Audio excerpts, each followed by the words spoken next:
Hey everyone! Hey there, Mana! How are you all doing today?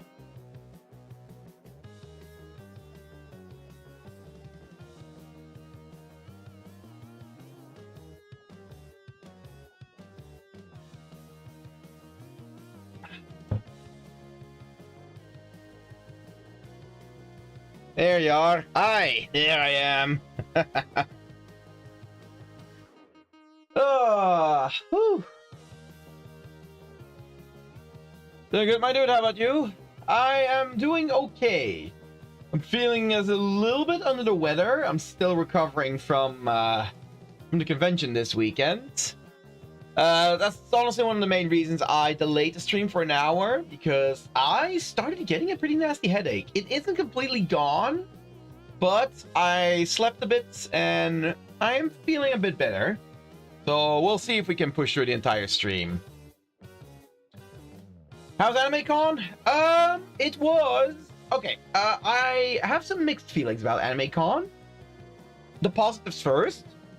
It was really fun again, as always. I had so many people that I got a chance to talk to, both other artists as well as visitors.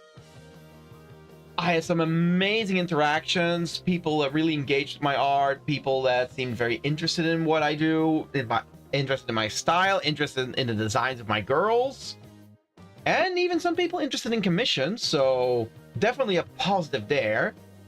However, I will say it was a little bit disappointed, as the turnover I had in terms of income was a fair amount lower than last year. While I'd actually hoped it would have been a fair amount higher, because, well, if I were to get the same amount of income I had last year at AnimeCon, I would have had every single cost I've made this year so far completely paid for. So everything beyond that would have been profit. Now, however, I'm going to at least lead one more commission to fill in those blanks. Luckily, I have that one already lined up, but yeah. And I will say there was a bit of drama going on as well, which, well, I mean, it happens.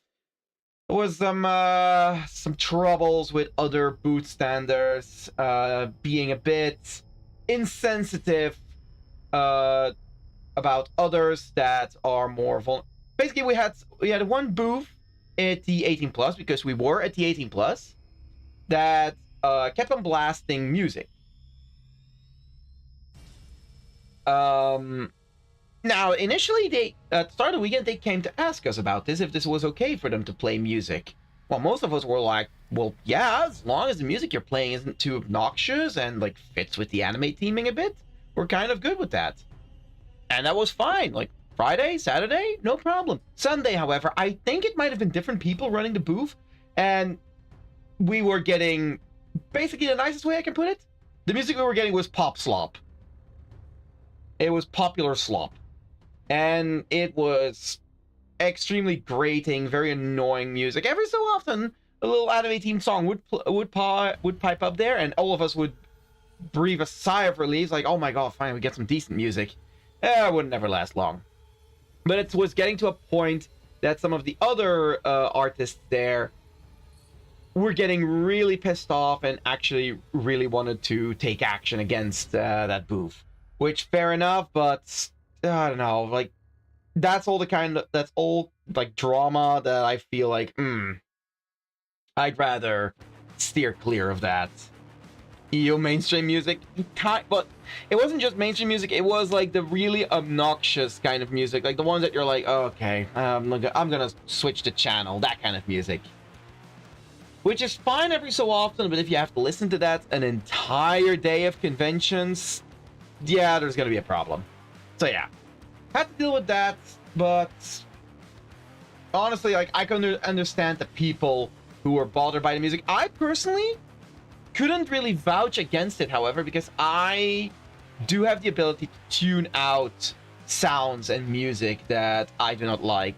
I've always had that ability. I seem to be one of the few people who can do so at conventions, because I did see a couple of people really struggling with sensory overload and the like. I think at one booth we even had someone with a panic attack. So yeah, it was definitely more serious. Sadly enough, I just couldn't really vouch against it because I'm like, well, it doesn't bother me that much, so it would feel a bit unfair if I would start going against it. Like, I would gladly vouch for anyone that is struggling with it, but to say like, oh yeah, no, some guys did ask like, how, oh hey, can you vouch against them as well? I had to admit, like, listen, I want to, and I want to vouch for what you guys might be suffering through, but it doesn't bother me as much. And if I were to vouch against it, I would be lying, which I do take a personal offense to. So yeah, that was a bit of the drama going on. Not to mention also Saturday was extremely exhausting because I almost lost my phone on Saturday. Props to the security team at AnimeCon, however, because the dealers hall had been locked down. I had forgotten my phone there. I needed that thing in order to get around. And thank goodness one of the dudes from security was like, oh wait, hold on, I know which booth is yours. Is your phone in plain view? It's like, yeah, it should be like right behind it. Okay, I can't let you in. However, I'll go and fetch it for you. God sent that man. Absolutely loved it. Even offered him some free stuff the day after. He was like, nah, dude, I'm just happy you got your phone. Your gratitude is plenty for me. It's like, oh my God, this is such chill, dude. So yeah, mixed bag, but overall positive experience. Definitely going back again next year. However, I will never, ever go to a convention again without an assistant because holy hell, I was dead when I got home. Oh, it was exhausting. So yeah. It's about time you get recognized. I mean, I don't know. Is it time I got recognized? I will say it really does feel nice that every time I talk to a person at my booth, they're always a fan of at least one of my girls, if not two or three, or all three of them. So yeah. Extremely nice experience in that regard. But yeah. I mean, give me food and I'll assist.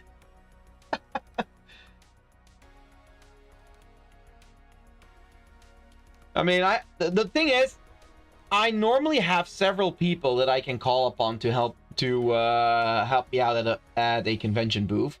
The problem was the person who was normally going to join me for that one canceled on me fairly last minute. That all my other options were unavailable. Like, I contacted every single other option and they were like, oh no, we can't make it. So yeah, that was a bit of a ouch, bit of a painful one there. But I have learned my lesson. From now on, I will always have contingency plans. For every convention, I will always make sure to have at least 3 people that I know I can contact last minute for it. This is why you need this there. Oh, I mean, I'm not sure if I need you. After all, we are getting divorced.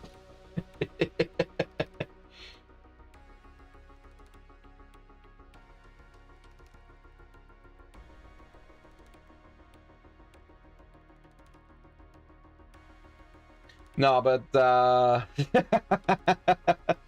I will say one thing that I do always love about AnimeCon is the quality and the size of the booths there. Like, sadly enough, I cannot share a picture on stream because, well, it was an 18 plus booth, so there's 18 plus stuff visible there. Can't show that. But I think I posted. Where did I post did I post any pictures of my booth? I'm pretty sure I posted pictures of my booth. In any case, the booths there, they're like 3 meters wide. The tables are already set for you. 3 meters wide, 1 meter deep. So massive tables with like a nice little covering on the top. Lights hanging above the table. So none of your stuff that you're displaying is in the dark. So good. And I was prepared to have like very little room behind my booth. Like last year. Hell no. Like, that was over 1.5 meters of space I had behind my booth, and it felt so good. I was like, oh my God, I can do cartwheels here. I didn't do cartwheels. I didn't want to break my neck, but it was cool. I liked it. So I feel like my mic volume might be spiking a little bit, so I'm going to lower that down a bit. Okay, there we go. You guys should still be able to hear me clearly, but I don't know. Maybe I'm speaking louder than normal. Maybe my settings got fucked up again. But it looked like my microphone was spiking a bit. If it was, my apologies. It has been fixed now. All right then. And of course, all of you here, another reminder, I am also streaming on YouTube. So in case you're someone who isn't the biggest fan of Twitch or would rather just lurk in the background without really interacting much in the chat, you can definitely go watch the stream on YouTube as well. All in all fun, now you can rest. Well, yeah, not really. Like, the rest, today is the last rest day. Tomorrow, it's back to work, and I have a lot of, and aside from work, I have a lot of art to grind out. I've got 2 commissions at the very least I need to work on. Maybe I'll start getting some more, but yeah, we're gonna have to go hard again. Speaking of, let's get started on this art again, shall we?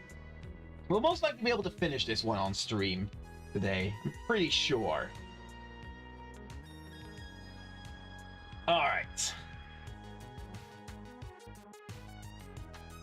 Hey man, I got 4 commissions and more to do. Wow, show off. I only have 2 commissions at the moment. Also gonna give workshops in August. Oh, well that's okay. That's actually pretty cool.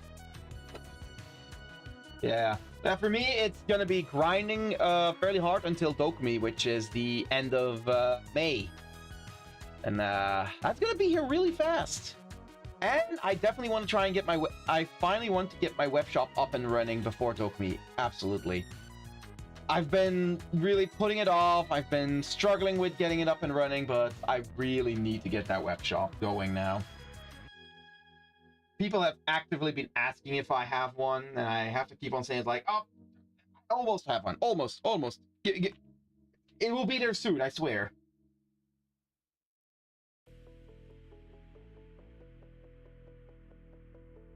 Almost, yeah. Sad enough, Jay. I'm going to start my web shop, but you will not be able to take advantage of it yet, because for deliveries at the moment with my web shop, I will only be targeting the European Union at the moment. Sending out outside of the European Union brings along quite a bit of extra work that I need to look into a bit more first. What is life? Well,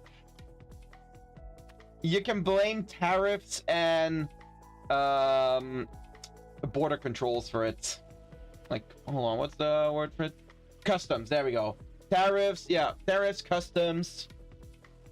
It's sending anything outside the European Union is a bit of an oof for me at the moment. I do want to expand to being able to send to the US and to Asia eventually, but for now it's just not an option.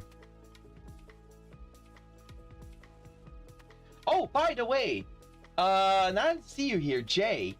I will have some questions about your commission that you ordered, because you described that you wanted an art of Ganyu in a similar fashion to what I made with Amiko for that one commission for you.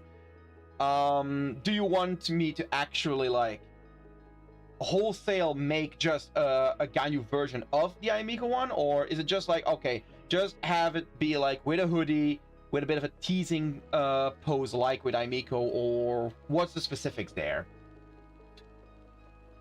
Don't have to, if you don't have time for it right now, you don't have to send it at the moment. You can always we can always discuss it over Discord. The teasing. Oh, okay. It's more so you wanted to have the same vibe as the Amiko one. All right, good. I might actually do that one on stream as well, today or on Thursday, depending on how far we get with this one on stream and how I feel after we've done this one. But we'll see.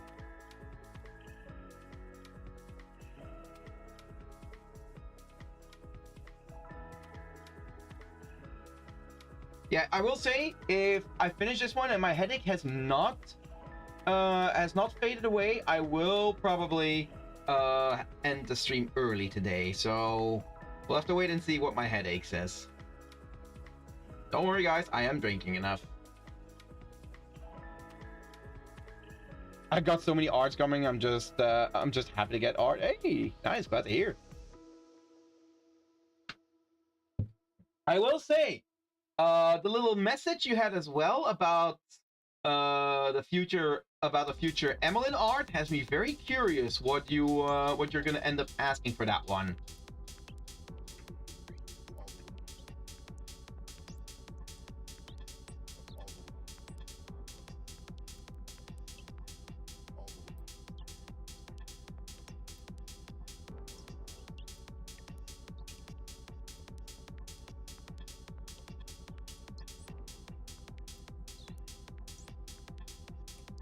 Are you sure you're drinking enough? Well, now I am apparently. Thank you for the hydrate, Mana.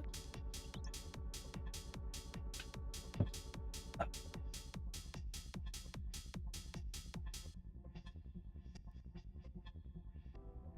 don't think I can take this anymore. I might just break. All the heartache, all the heartache, all the heartache. Oh, thank you for the stretch. Well, since it would be a vegan, I'm gonna go for something spicy for the hot redheads. Need to practice her myself. Ooh, you're gonna order that one for vegan? Nice. I would very much appreciate that. I definitely do need to get more commissions in through vegan. That is kind of a thing I'm going to push for as well. Right. I think probably by the end of the week, I am going to try and do a bigger push for commissions. Like, shall I? Yeah, I think on like Reddit and stuff like that. Like, I've got a few Discord servers that I got my eye on, and a bunch of subreddits, and I'm going to try and do a bigger push for commissions on those platforms. Because, well, I seriously want to start making strides towards making this my main source of income.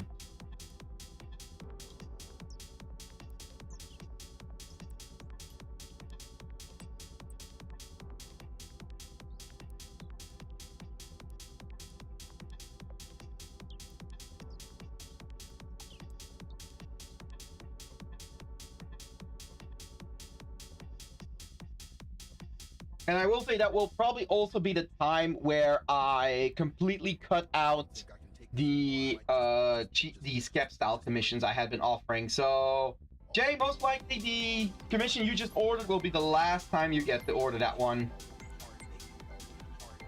Or the last time anyone gets to order that one, but, well, you're the only one that has ever ordered it.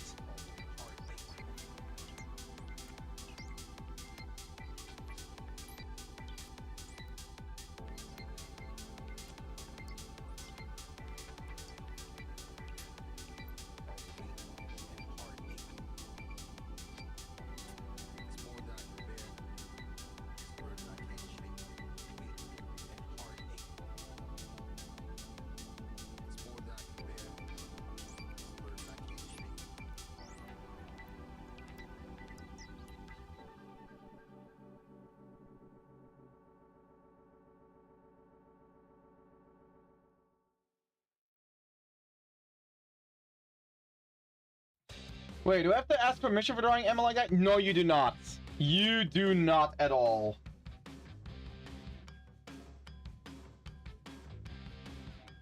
When it comes to drawing my girls, my only request is just treat them with a little bit of respect. As in, like, don't, like, start making art of torturing and murdering them. That kind of respect, I mean. And for the rest, just have fun with them. If it's art of my girls that I am not okay with, like, you won't hear me complain all that often. I'll just choose not to interact with it. I'm not too worried about that with you, though, Jay. Like, I want people to draw my girls. So yeah, you do not need to ask permission. If you want to have my okay on certain art aspects, you're always free to pass them by me, but it's not a requirement.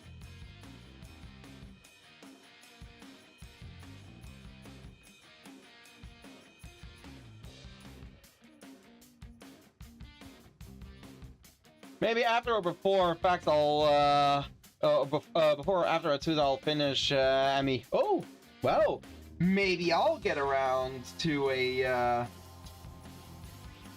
Grim Leia then. I mean, I did have a look. Hold on, let me check again. How many sketches do I currently have in progress? Let's see. 1, 2, 3, 4, 5, 6, 7, 8, 9, 10, 11, 12, 13, 14, 15, 16, 17, 18, 19, 20, 21.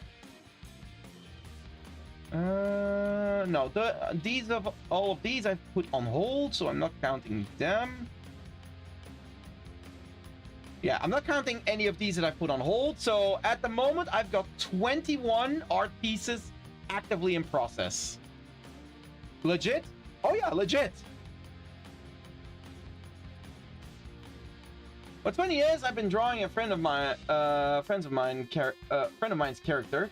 She's an evil villain OC, and she wants her character constantly bullying my JOC, and people like it. Jay, why are you surprised? People see you as a brat. Of course they want to see your OC get bullied. This should not come as a surprise, my boy.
Hey there, Hickory. How's your day going?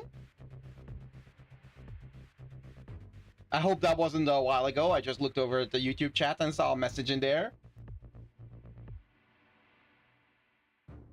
Man, how's your day going, Hickory?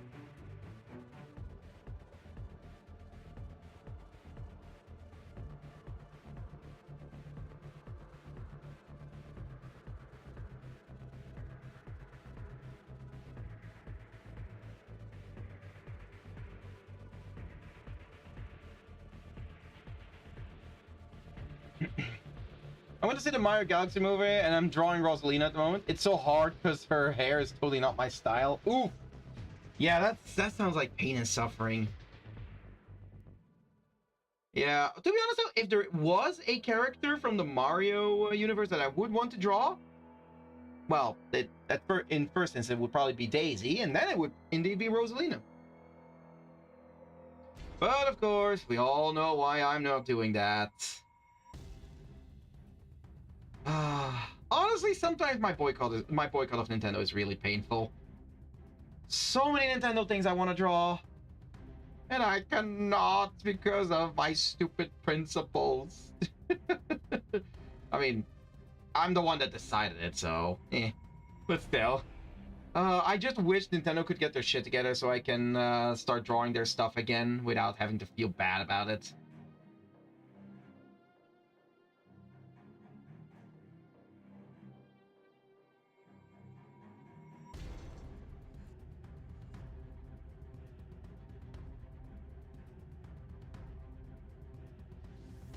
Well, feeling bad about it is maybe the wrong word. Without having to feel dirty. Like, it's at this point where when I want to draw something Nintendo and I think of what the company is doing, I just feel dirty. I'm like, yeah, I don't want to support this.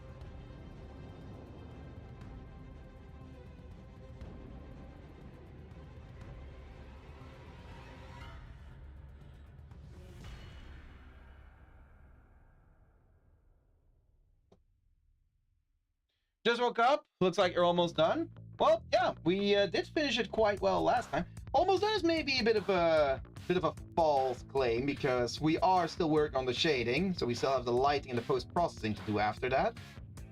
But we're definitely making good progress. It will be done today. That is a fact.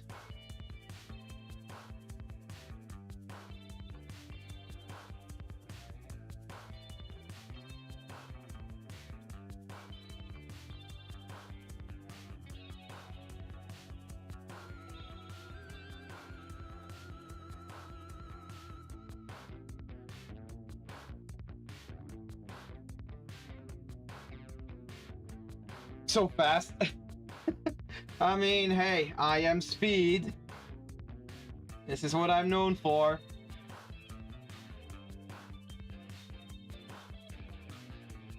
Ooh, speaking of art though, I don't know how many of you would know them.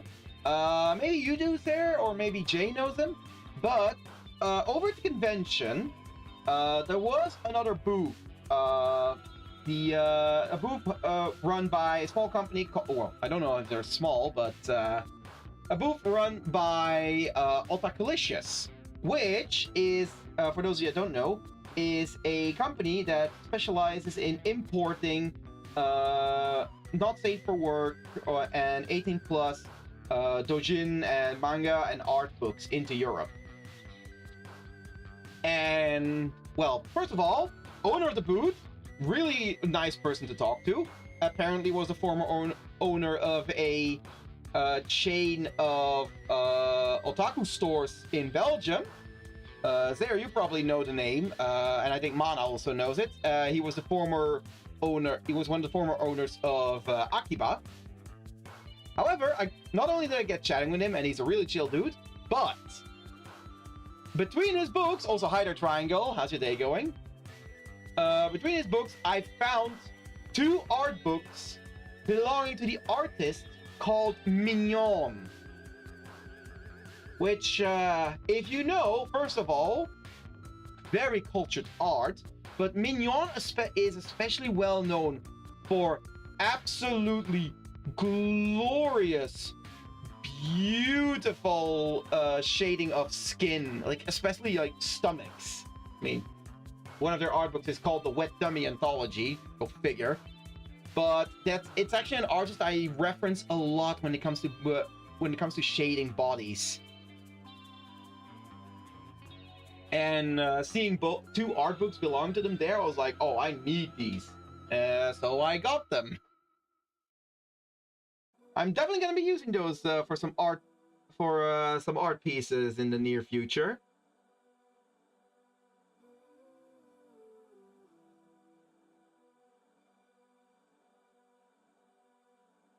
Back to the funny meme dragon.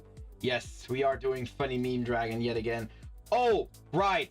Speaking of Endfield, I finally got around to playing the next bit of the story because I was really lagging behind. I mean, the new story has been released and I hadn't even done the previous one yet.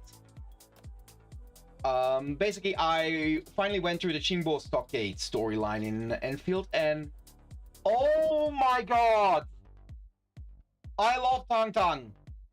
Like, she was a silly little goober beforehand, but getting to know her in the story there, this more serious side of her, the more like dramatic side of her. God, I absolutely love her now. I'm actually disappointed in myself that I didn't try to continue pulling for her, especially considering I didn't need many pulls to get her Aussie.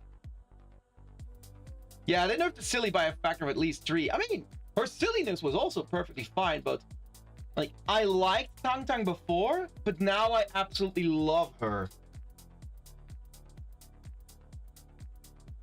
After I skipped her already, yeah, same as me. Same as me. I also skipped her. I was like, God dang it. So, yeah, next time Tang Tang becomes available, I'm absolutely going for it. I mean, technically, there is still a chance to get her, because I'm pretty sure she stays an off banner for at least the current banner still, maybe the next one too. I need to double check. At least for this banner, she's still available.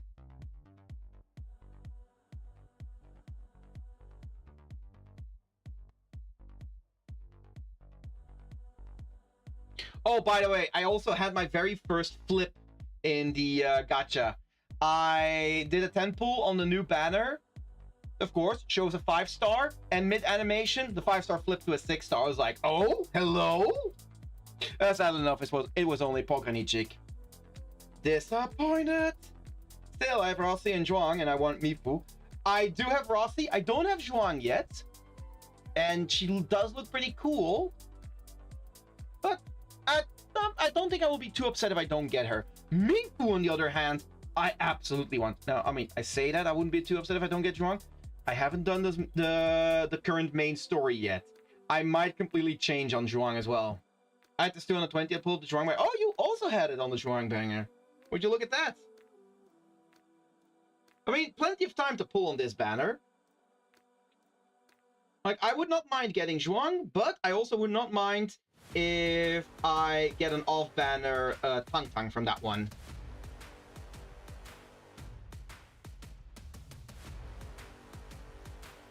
I am absolutely getting my hands on Mifudo as well. Like, she is such... I love her design. I love her voice actors, her personality. Like, that is a perfect tsundere towards Tang Tang.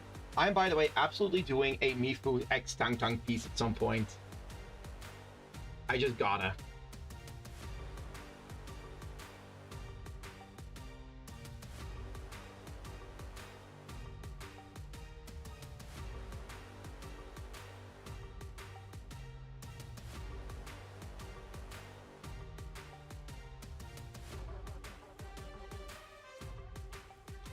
I sat there with a question mark face on understanding why I can't skip, and then it shows a 6-star shine, and it's the League Lady herself. That is really nice. That is so lucky. Yeah. It was the first time I ever had a flip in any gacha, but sadly enough, it was only Pokanichik. Like, if that was Zhuang as well, keep in mind, that was my very first 10 pull in the banner. If that was a flip into a Zhuang of the very first 10 pull of the banner, like, again, my gacha luck. I cannot. But no, the gods were fair on this day. They decided to give it to someone else, which, fair enough. I didn't know it existed before you said it. I knew it existed in other gachas, and I had heard people talk about it being present in Endfield as well. But I had never experienced a flip. I thought the game just shat itself. To be honest, that's kind of like the first reaction. Like, the unskippable part, that is kind of the first reaction I had when I got my first fusion accident in Persona 5 Strikers. I'm like, wait, why can't I skip this? Oh, it's a fusion accident.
Fun fact: I have several duplicate standard 6 stars, but I only gave pot to every winner. How long is the? How low is the? I only got pot to every winner. How long is the bunny's drop rate? Honestly, I don't know. It took me forever to get every winner as well, and she is only pot 1 with me too.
You know what I do like about at least one of my commission clients?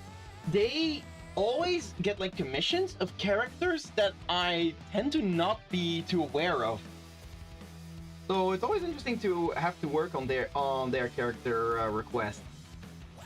Like one of the commissions I have going right now is an art of Shuko Komi, which at first I didn't know who that was. It's apparently the mother of Komi from Komi Can Communicate. I was like, oh, okay. Yeah, that's apparently one of the commissions I got. Making art, not of Komi herself, but of her mom.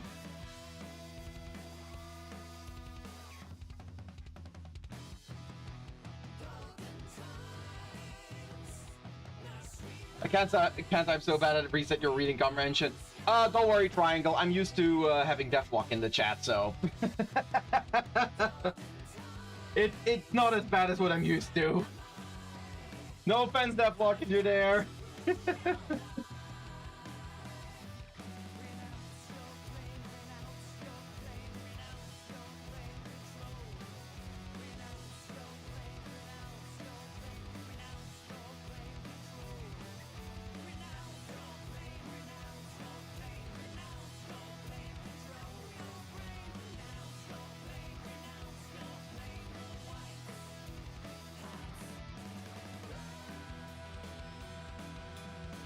The burn.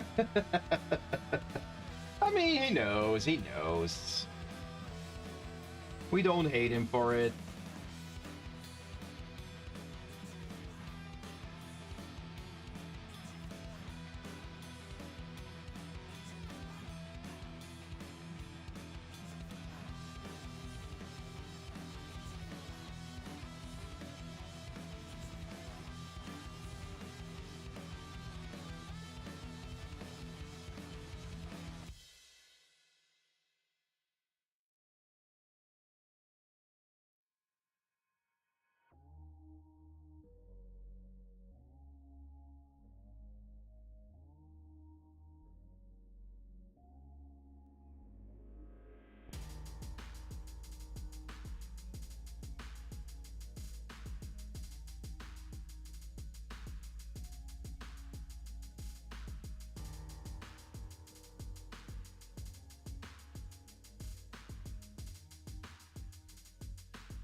I didn't get her. You don't worry. You still got time, Jay. I mean, I'm gonna assume you're talking about Zhuang. You still got time to get Zhuang. Like we have Zhuang on like in a very long extended banner. Like it's like more than 30 days, I think. I look away and she's colored. The fuck? Well, about that, Jay. The secret behind that is a white layer. She was already colored. I just always hide my colors when I'm doing my shading, so I don't get distracted.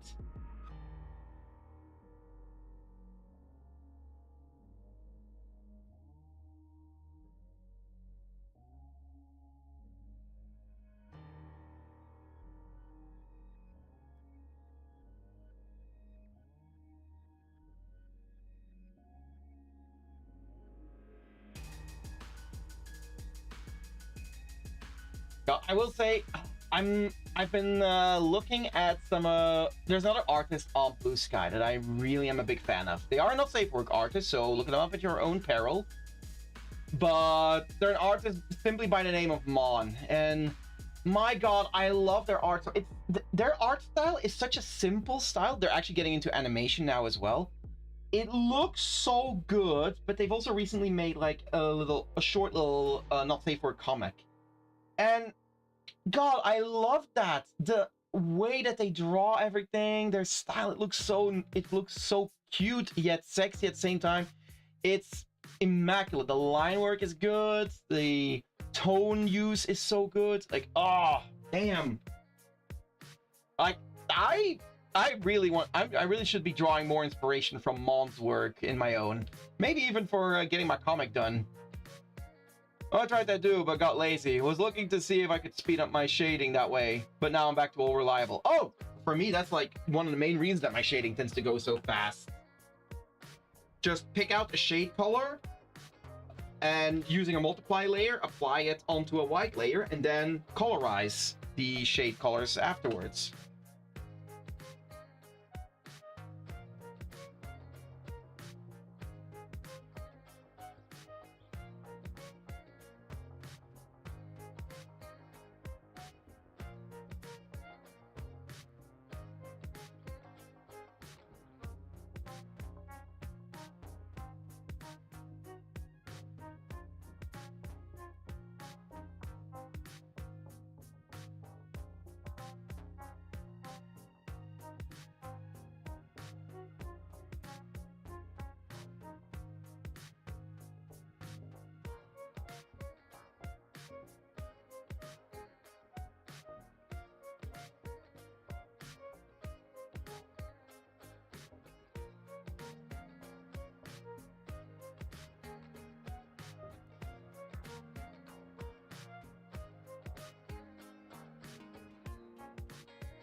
I don't like multiply. I like more control of my colors. You know what? That's fair.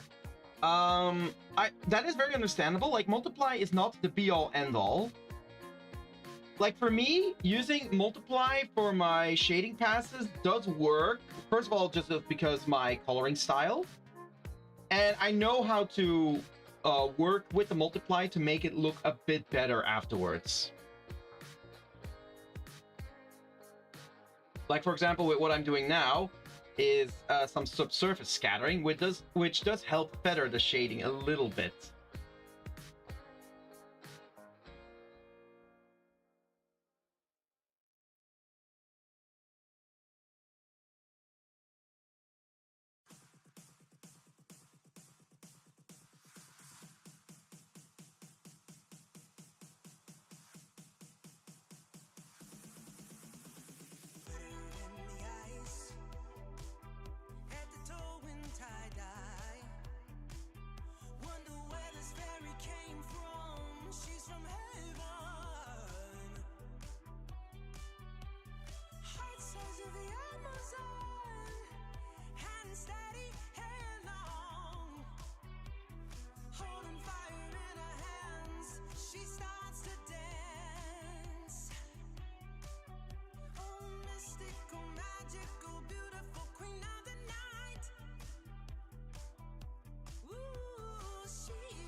this all to something beautiful where you feel life gets you down, down, down, gets you down, down, down. Say it louder, say it louder. Oh, Hey there, Bob. How's your day going? bring the animal back to life. Bring the energy one more time.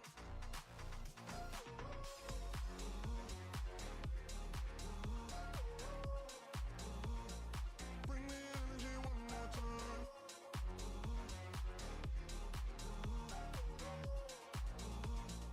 Bring the energy one more time. Say it louder, say it louder. Oh, you're the question, you're the answer. Oh, bring the animal back to life. Oh, bring the energy one more time. Oh, if you feel like letting go, you can take control. You can turn this all to something beautiful where you feel life gets you down, down, down, gets you down, down, down. Say it louder, say it louder. Oh, Studying, more studying. Had my first exam today. Only 2 left now. Ooh, good luck with that. May you ace every single exam without stress.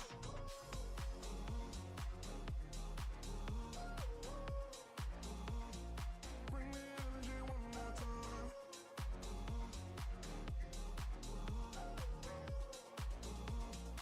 Bring the energy one more time.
Oh, it's the guy that says we are not friends.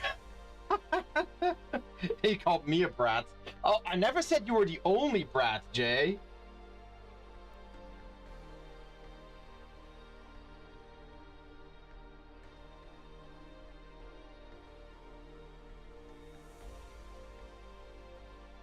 Like, having the title of brat is not something exclusive to one person here. Everyone can be a brat.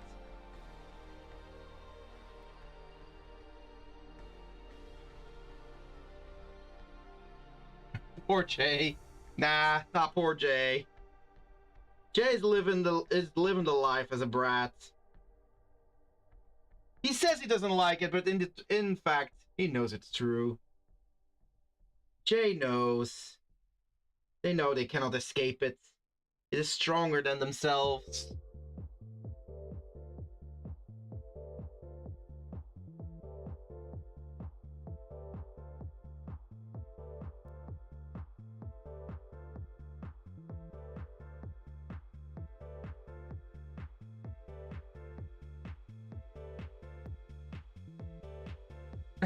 I'm not a brat, so you know me.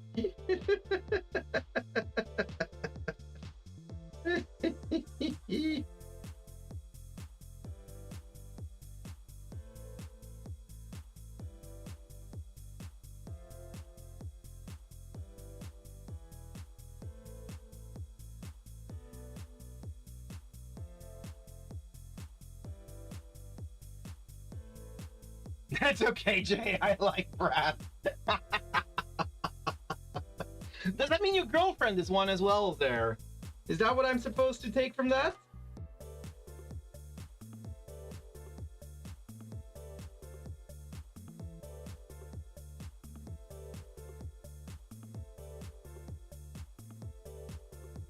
Oh, yeah. Okay, fair enough.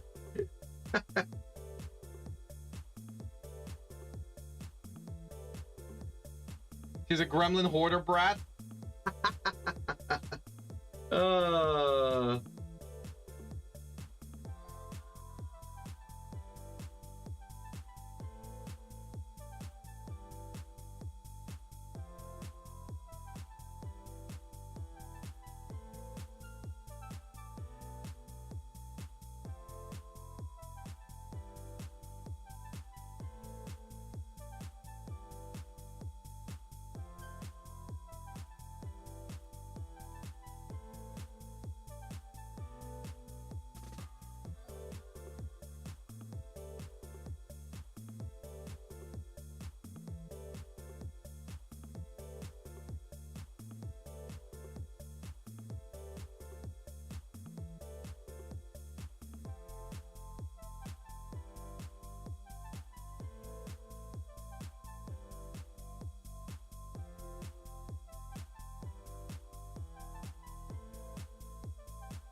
I mean, his Dragon Girl looks like one. Grimilla is also a brat. Yeah, that's probably why I like her. Oh, really? I mean, I personally like Grimilla mainly because she's just a redhead.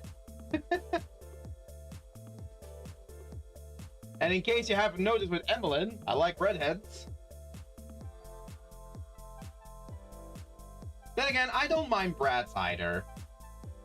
I still remember when I took that one test. It's not the rice purity test. It's like a different big test that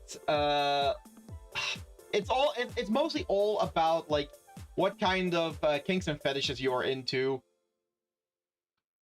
Like it's a really big test. I forgot what it was called.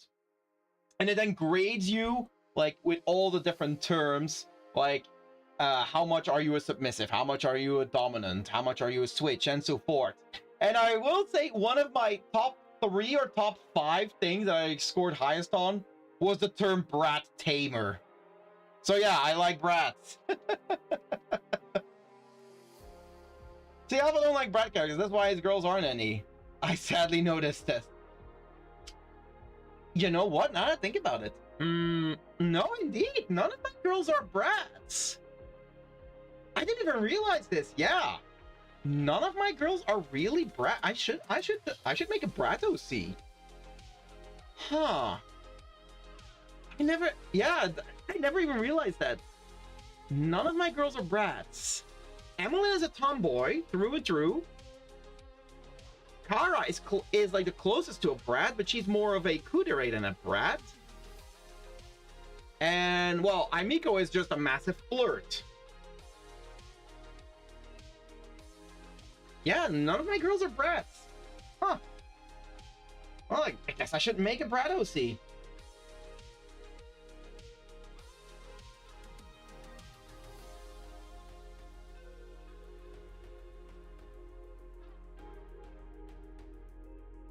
Although I guess Aimiko can be a little bratty, but maybe I don't think she's tsundere enough to be a proper brat.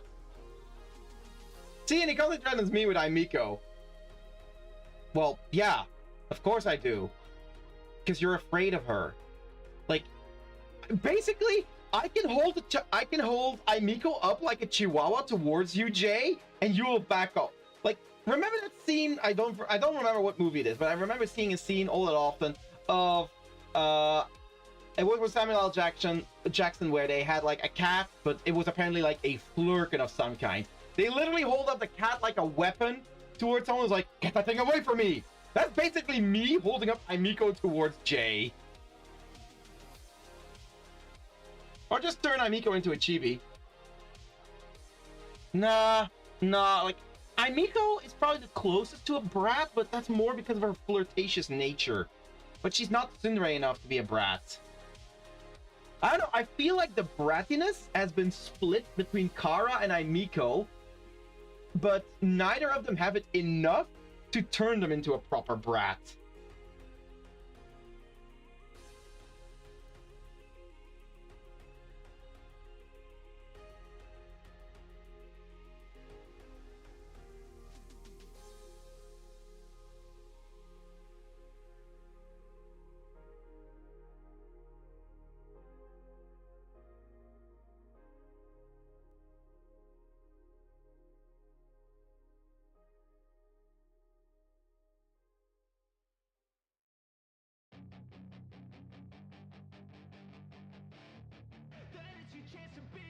Hey kid, don't ever let them get inside your head.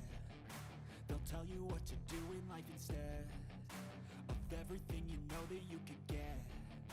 Or if like in Frieren, becomes brat when crying. Kara crying for 3 days straight. I use them all to push me to my best.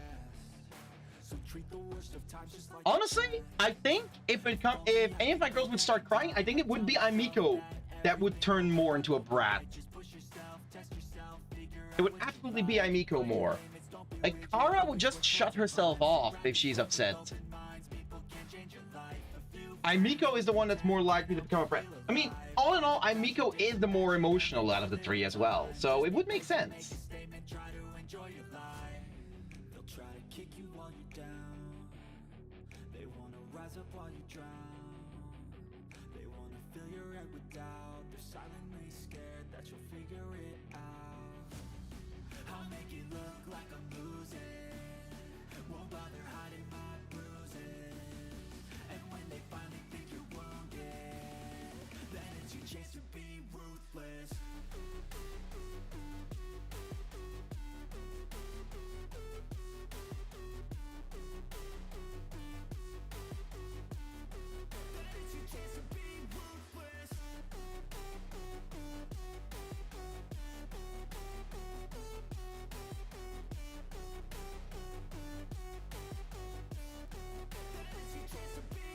They don't wanna see me make it, they don't wanna see me care. Anytime I make some progress, I can see that they compare. I think everyone's against me, maybe something in the air. Am I paranoid? I swear a void is forming and they're scared. I walk a straight path, not many can say that. I like to play fast, cross me and there's payback. You better pray that I don't see your face at any place that I go. I know you hate that. I've been doing fine, I'm not wasting any more time.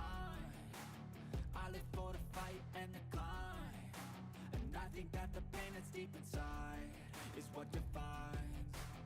So I won't give up, I'm gonna make it to the top. I don't care what's in my way, I swear I'm never gonna stop. I could fall flat on my face and I swear I will get back up. Cause I don't deserve a thing and the road ahead is tough.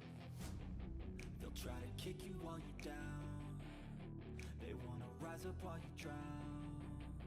They wanna fill your head with doubt. They're silently scared that you'll figure it out. I'll make it look like I'm losing. Won't bother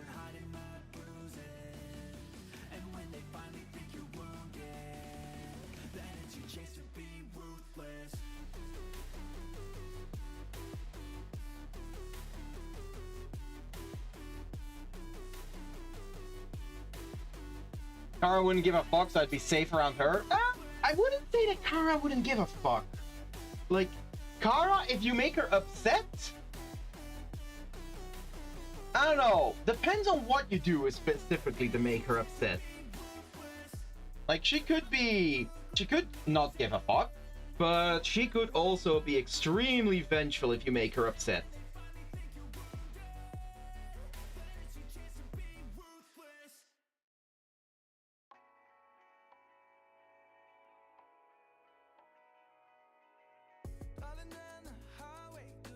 Really kind of depends on what you did to upset her then.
Oh, of course I got her. She heard me talking shit. Oh yeah. Jay, that is a threat. What just happened there? Yeah, you should consider that a threat. Take it as nothing less. It is absolutely a threat.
Oh, by the way, Zaire, if you're still here, I'm gonna have to ask you for some pointers at some point for what we talked about with getting the color balancing right in an art piece for print.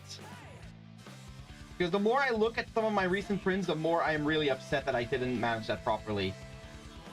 So I'm gonna really look at you for some pointers in how to fix that. Threat, huh? What you gonna do? I'm so scared.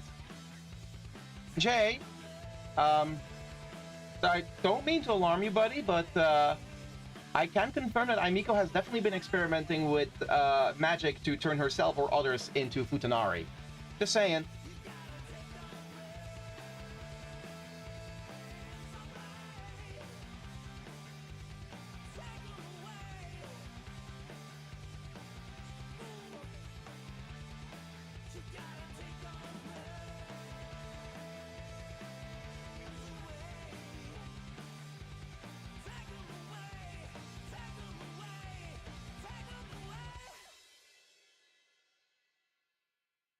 Like, she'd focus on me. If she can get a rise out of it, definitely. Don't forget, Aimiko does everything for the sake of just having fun. That includes bullying someone who is very susceptible to it. Which, fun fact, you are.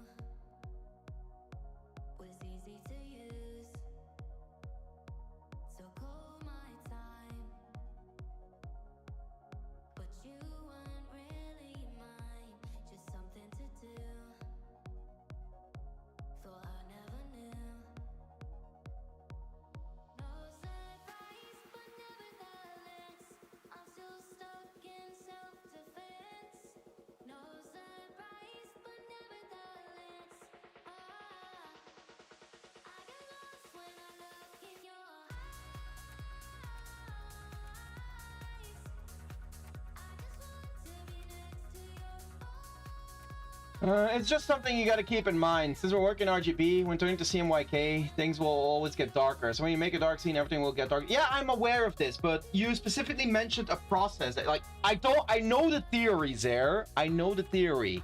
But you specifically mentioned a process that you use in order to fix that in your images. And that's what I would like to have your input on. Like, I know how it works. I know why my images are too dark. Don't worry. Not that much of a novice. No, it's more so how to best go about fixing that.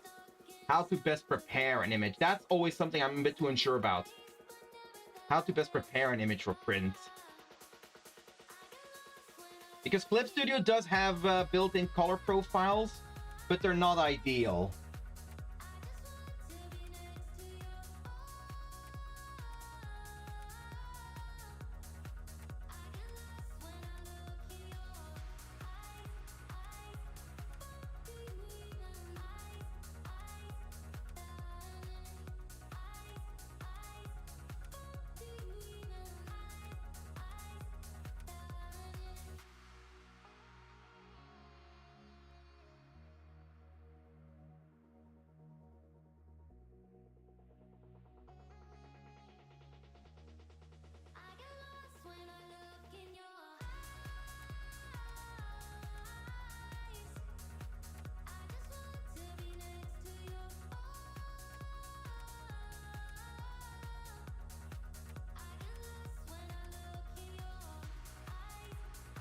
What I do is I make my PDFs using InDesign, and there I have a CMYK profile that will accurately show me how the results look like.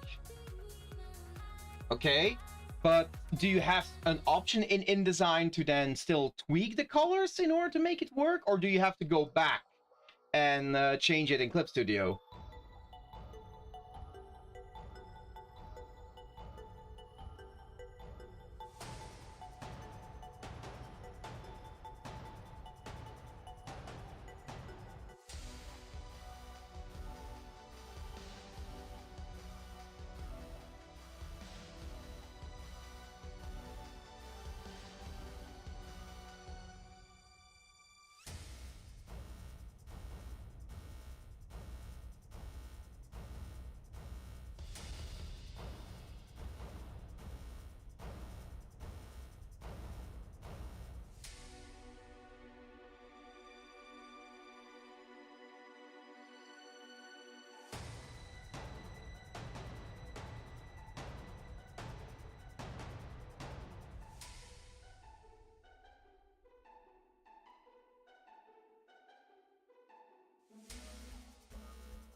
You can always grayscale check your works as well in CSP. See, here's the thing. I did do that, but it still turned out way more intense. It's always better to change it in CSP since you have more control there. What you upload in InDesign is a PNG basically. Then use tone curve to up or down the contrast. Okay, so you just use tone curve for that. Okay, see, that's what I was going after. You just use tone curve for it. But you do have to go back to CSP to fix it then. Because, okay, just to, you know what, let me just use it real quick here. Because I know that CSP has, where are they? It has these different color modes. I'm trying to find where the color profiles, here we go. So I can, for example, switch this one to right, okay. CSP tone curve. Yeah, I know tone curve. I know tone curve.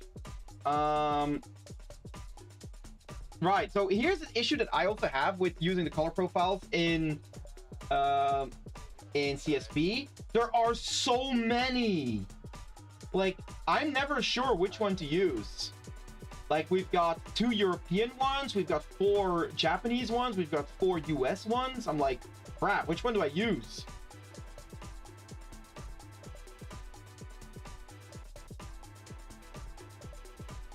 Like here, this is me cycling through the different color profiles.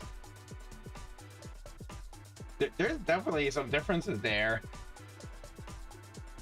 Yeah, I'm still learning how to do that. Wait, applying the color profiles is pretty easy. Just pick the most basic one, basic one CMK. Let me check. I'm gonna assume that's probably like the AGFA swap standards. So this one probably.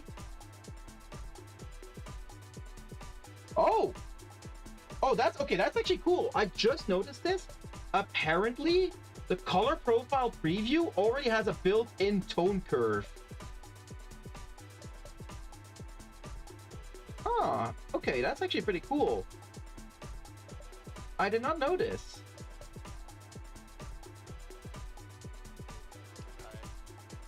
Huh, comes with a built-in tone curve.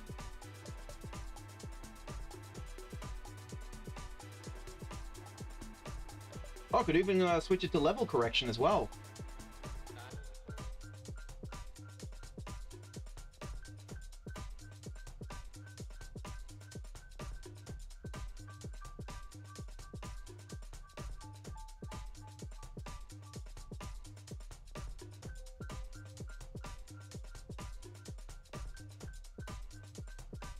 But yeah, there's so many different options in this. I'm never sure what to use. Like, I even have it set up that I can easily swap between the color profile I've selected, which is CMYK, or my default RGB colors.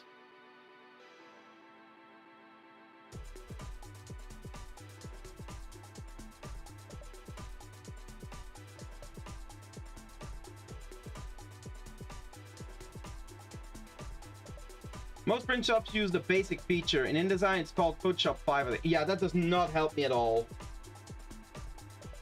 Like, I can't pull it up on screen, but...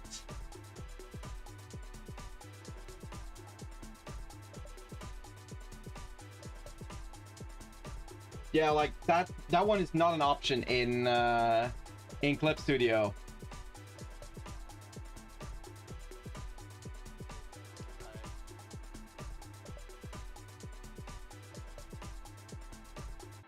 Might need to Google that.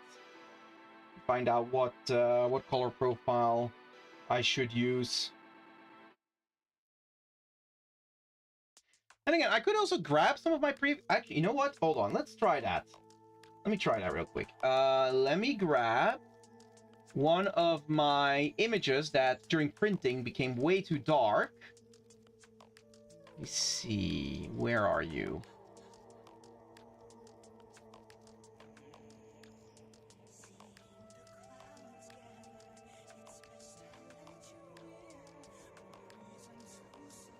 Here we go. This is one. There we go. This image became way too dark during printing. So, you know what? Let's do a little experiment here. go to color profile, and let's just go through the different CMYKs and see which ones completely ruin it. I mean, a lot of them really ruin it, but...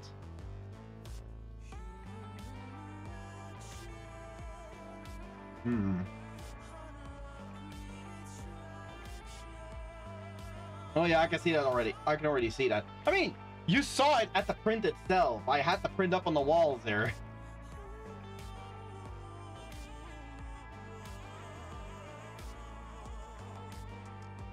Okay, none of these are really replicating what I had happen to the actual... Oh, you know what? I'm gonna go grab the actual physical print of this one and compare. 1 second, everyone.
Oh, okay.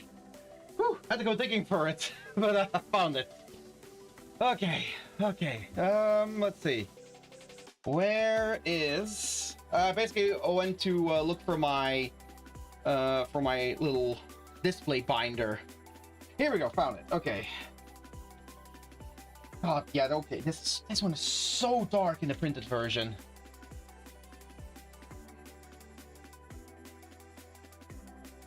Oh. Hey, Otaku! I'm doing quite well. A bit out of breath because I just had to go looking for something. But doing fine otherwise. How about you? How are you doing? Oh, okay. Whew. So, let's have a look here. So I have the print in my hand here. And let me scroll through the different CMYK colors. See, but none of them is creating the effect that I have on this print. So see, this is the thing that I'm constantly struggling with, and this is why I wanted to get your input, Zer, because apparently the color profiles in Clip Studio are not good enough. So I guess I need to get my hands on InDesign as well then. I suppose. I'm in the car on my way to an extra soccer practice. Ooh. Well, enjoy yourself and make sure you don't hurt yourself again. And thank you for the hydrate.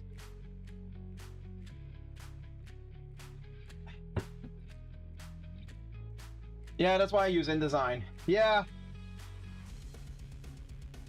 I should probably try and get that as well then. Okay, let me put this print back in the binder. Oh, I don't damage it. I got a cracked version. Careful spouting that online. Share. No, don't worry, don't worry, don't worry. No need to share the cracked version. Just be careful. Just shouting that out on the internet like this. My lawyers advised me to once more repeat that I do not condone piracy.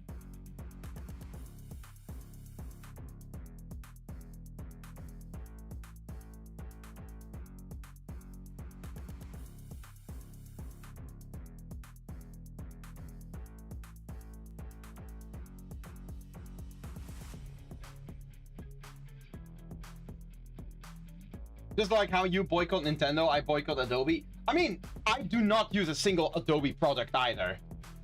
Like, it has been ages since I last used any kind of Adobe product. I think the only one I used fairly recently was Acrobat, but you know, that is a free one.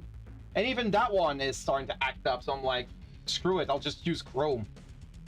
We are a legal brunch here. Yes, we are absolutely a legal brunch. Legal brunch with eggs and croissants and baguettes.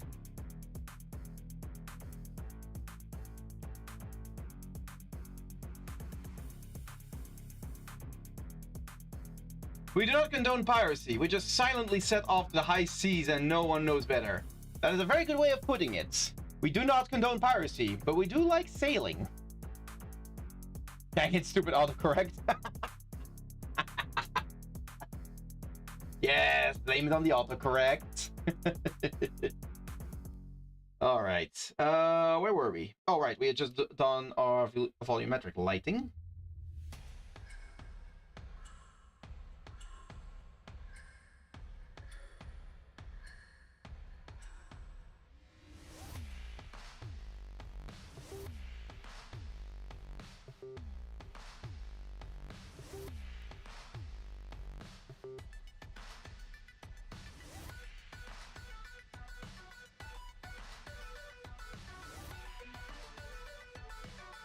Oh, okay.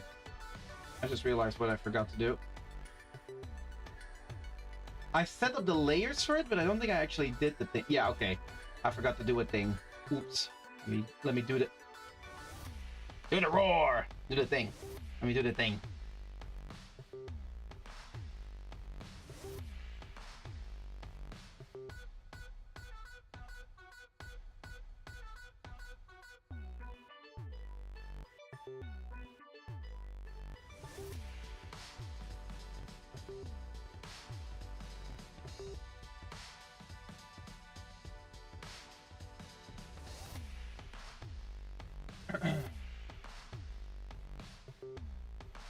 Dude, they removed the sign and save from Acrobat Reader. It's now a paid feature.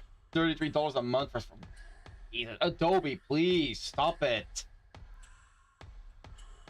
If you want to take my blood, just say it and just come over with a knife. No need to do it in such a backhanded way. Also, my legs are getting better, better and better each day. I even went to practice this Saturday and actually went well. Good. Don't push yourself, though.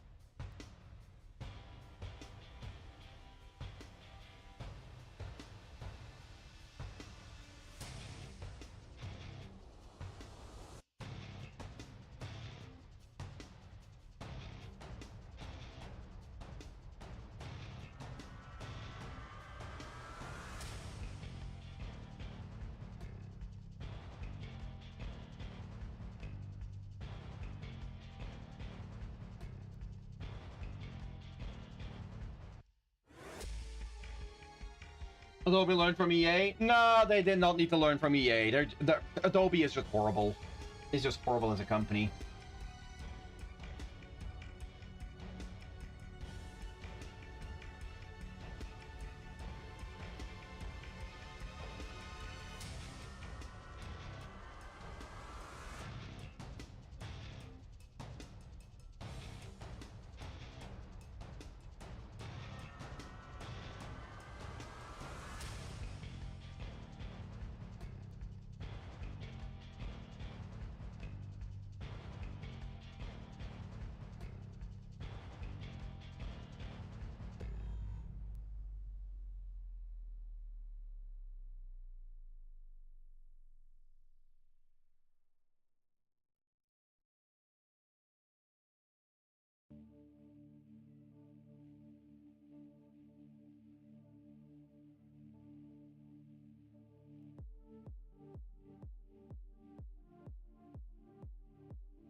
Yeah, everyone in the industry hates Adobe, but we are forced to work with it basically.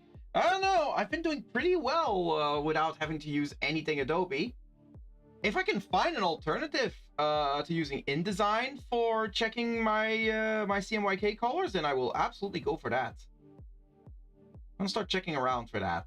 If I can find like an alternative way of fixing that.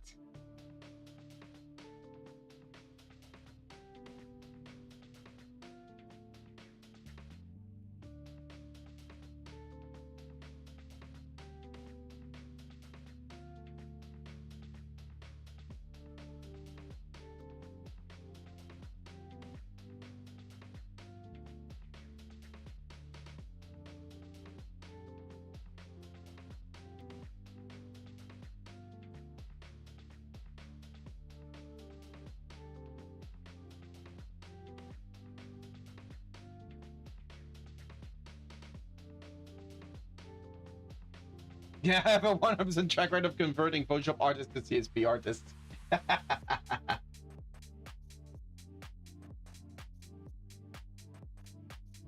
I mean, CSP did almost fuck up at one point as well, but they did backpedal on it a bit.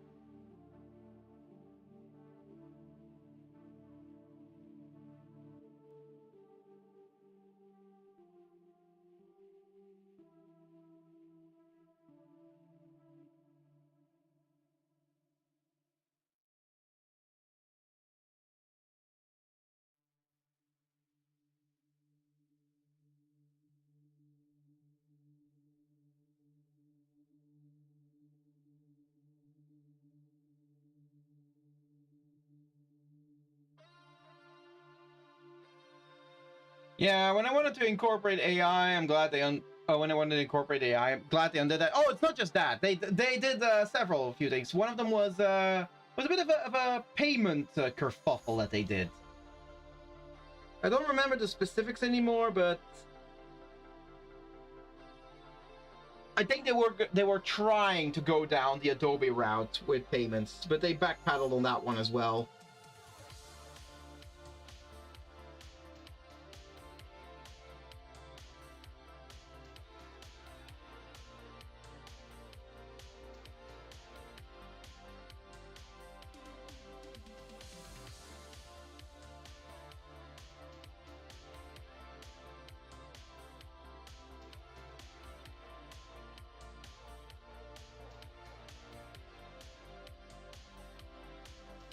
Oh yeah, I remember that too. Yeah. But again, good thing they backpedaled on that.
I'm back.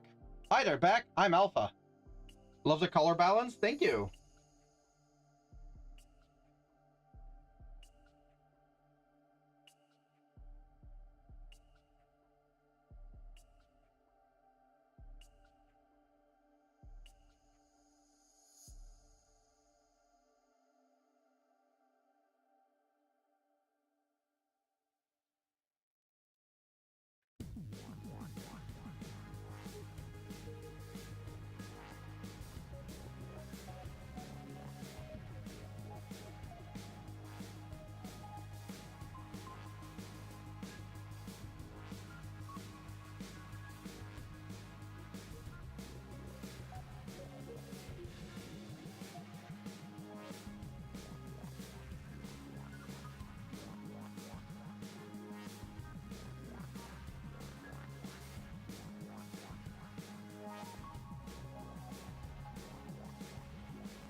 You make me want to go back to studying. I need this level of duality. Wait, hold on. What do you mean?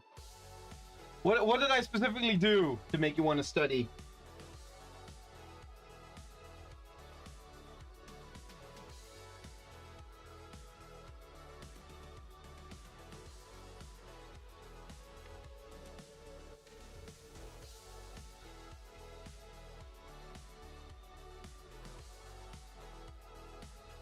Not the deadly laser. His stuff looks so good. Oh, thank you. I mean, I'm only just doing random shit and seeing what works.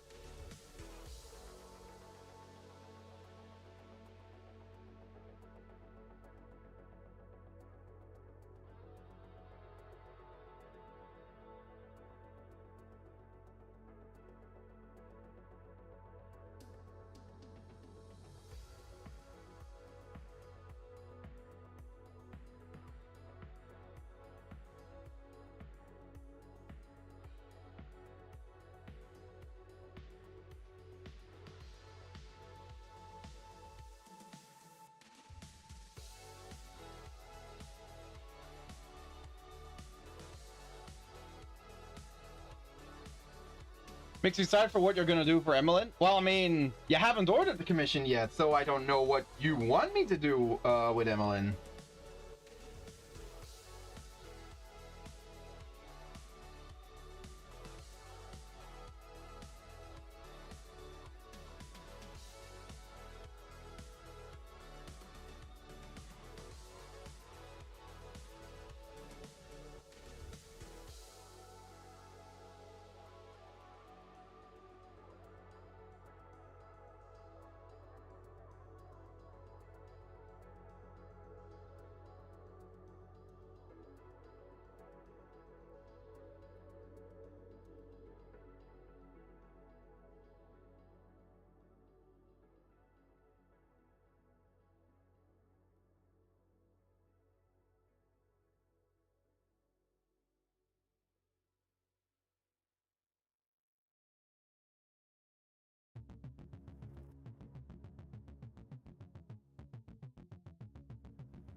Here we go.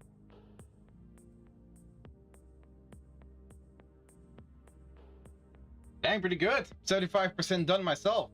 Ooh, nice. Yeah, I think I'm pretty much done with this one.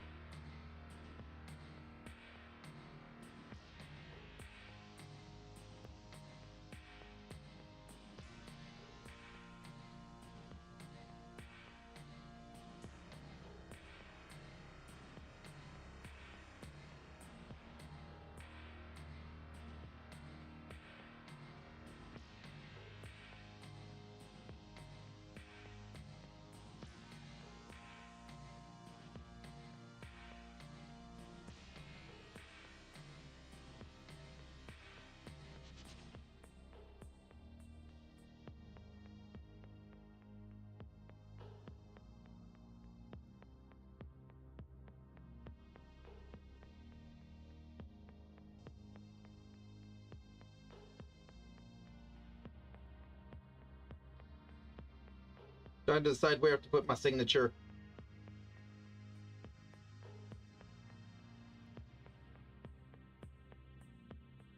No, there works. That's a good place for it.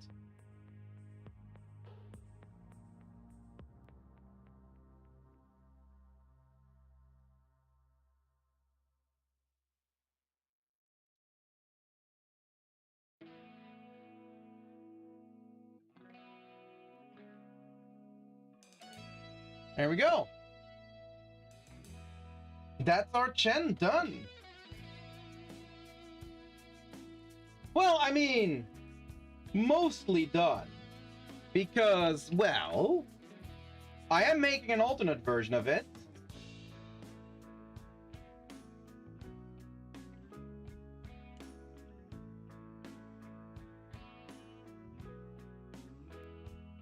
You didn't see anything.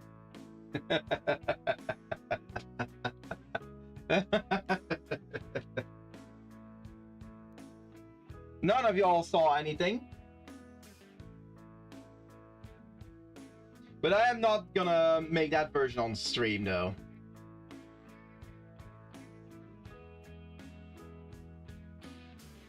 Oh, all right. Oh, hey there, Hooter. How's your day going? Been a while since I last saw you in stream. How you doing? I saw it. I'm snitching to the Discord.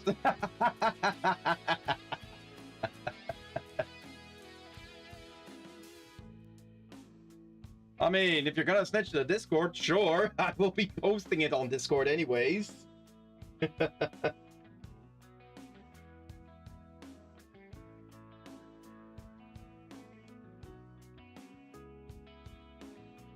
Yeah, you better. Well, I mean, I'm gonna post it to the Discord once it's done. But it shouldn't take too long because most of the shading and lighting I've used, I can just copy over from this version.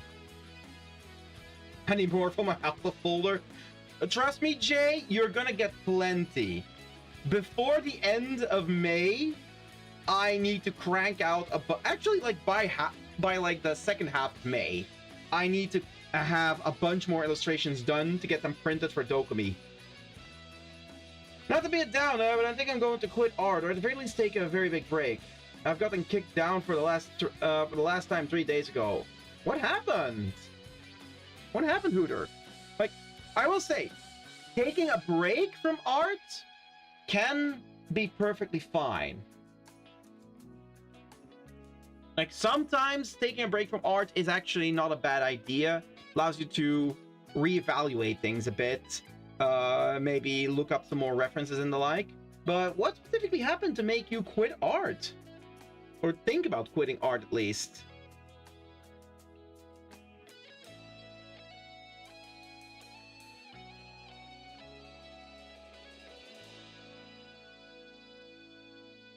Because now I'm genuinely curious about that.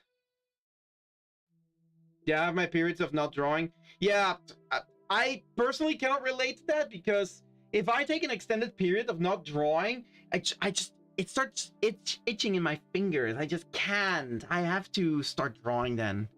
Art should always be to enjoy yourself. Yeah, You always need to enjoy the process first and foremost. I mean, that is one of the things I keep on preaching on this channel. It's like, if you want to learn how to art, the first thing you need to learn is how to have fun. And if you at any point stop having fun, you need to go back and learn it again.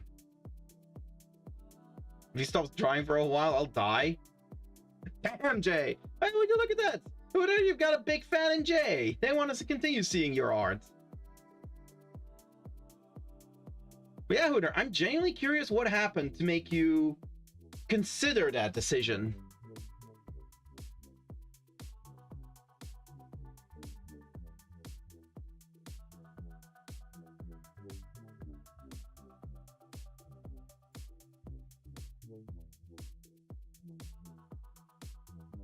His ability to do texture is insane. He's got a very, very nice like roughness to the art he's making. It feels genuine, which is something I really like. I love the process, but the ass kicking I get every time I finish an artwork is the worst aftertaste imaginable. I can't even look at my art after I finished. Ah, okay. So I'm gonna assume that with the ass kicking you mean, you're saying you mean that you are being extremely critical of your art, of yourself. It's not other people that are being critical, it's yourself, right? Which, I'm gonna be honest, completely understandable. I definitely hit that point a lot.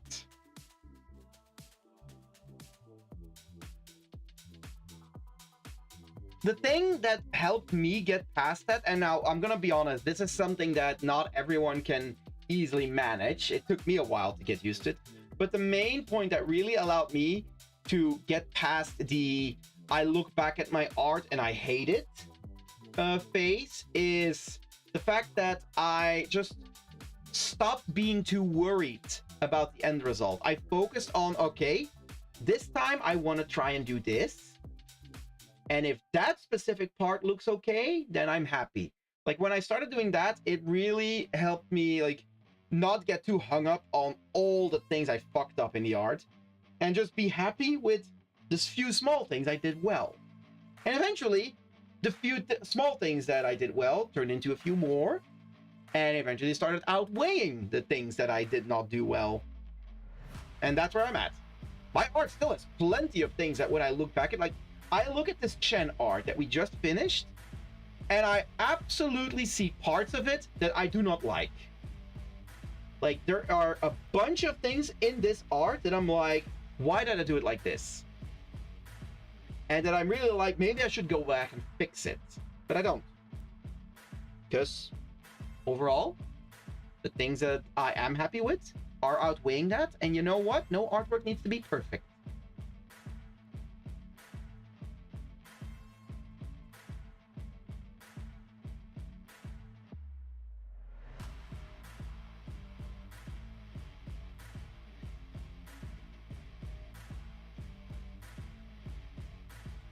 On the off chance that it is opinions of others that are breaking you down, you need to ignore those.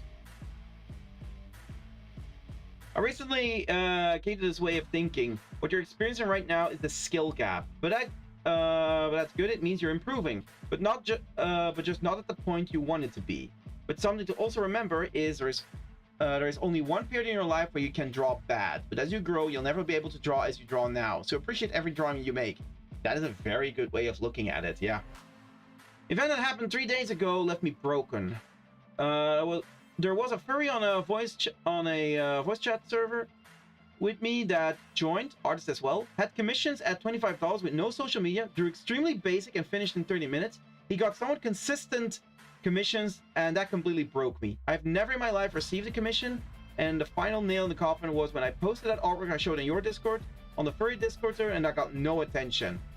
And every other artwork presented on that furry server was way more basic than mine, but received way more attention. Okay. There's a couple of things to unpack in that one there, Hooter. First of all, the fact that there was another artist there that you feel is not at your skill level, but somehow gets a bunch of commissions that he was able to complete very quickly. Do not compare yourself to that. Like, this is a big mistake that I have absolutely done as well.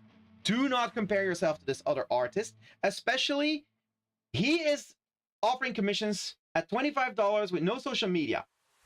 That's why he's getting commissions. He's offering them at peanuts.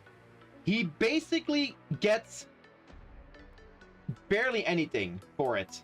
And yeah, sure, he finishes them in 30 minutes. People tend to splurge on things like that.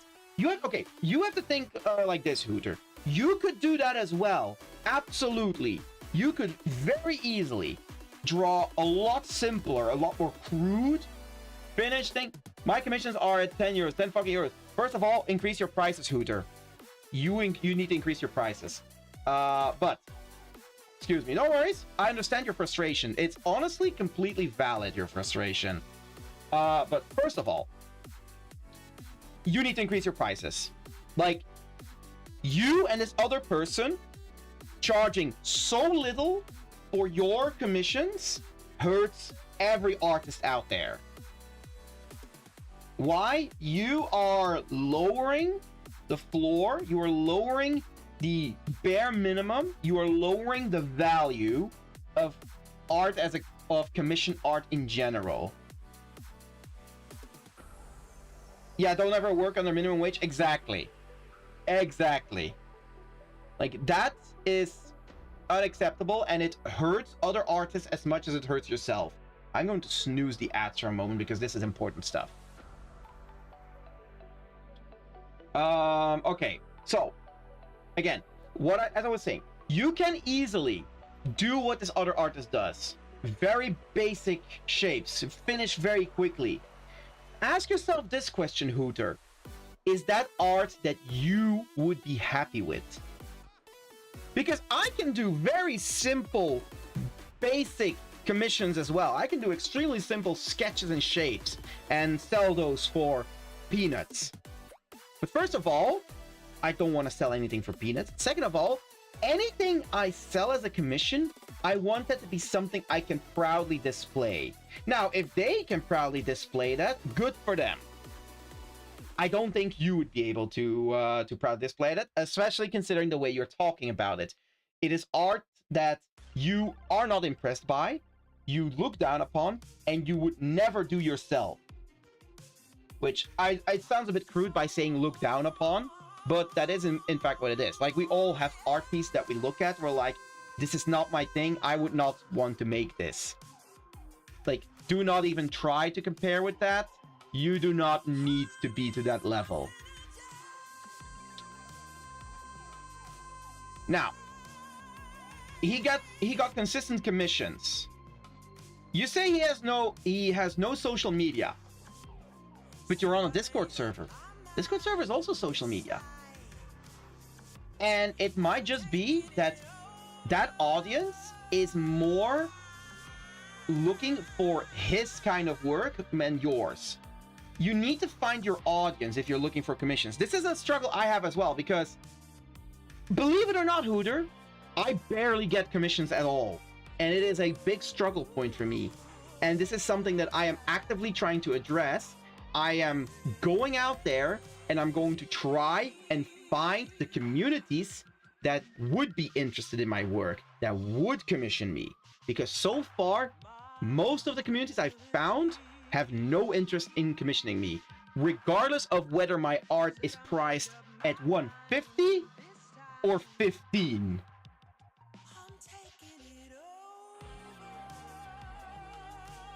Let's see, and the final nail in the coffin was when I posted that artwork I showed you on your Discord server on the Furry Discord, and I got no attention. I feel that. I absolutely feel that as well, Hooter. I have definitely posted artworks on Discord servers where they got no attention at all, and yet I see other artworks that may not technically be as good as mine, and they get so much attention. And there's two reasons for that. One, the person that's posting the art. Like, in that server, that person that posted that art might just have more friends, more people that he knows that would interact with his art. Perhaps you don't as much. Or two, again, it comes back to having the right audience. You cannot post your art in any server and expect to get great free. Heck, even in my own Discord server, I post my art and I feel like I sometimes get no reaction. But I'm not gonna get upset by that, because the main thing is, do not attach the value of your art to engagement. Whether it's Discord, social media, whatever. Do not look at your art and value it by the metrics of other people, because you are always going to end up disappointed. Be happy when it gets a lot of attention, but do not think it is horrible if it does not. You need to be able to look at your art yourself and be pleased with the result you put down. It can be full of flaws, but be happy with what you created, with the fact you finished what you created, and with the fact that every single drawing you make, especially every single drawing you finish, you will learn more, you will expand your skill set, you will grow more experience, you will be better for the next one.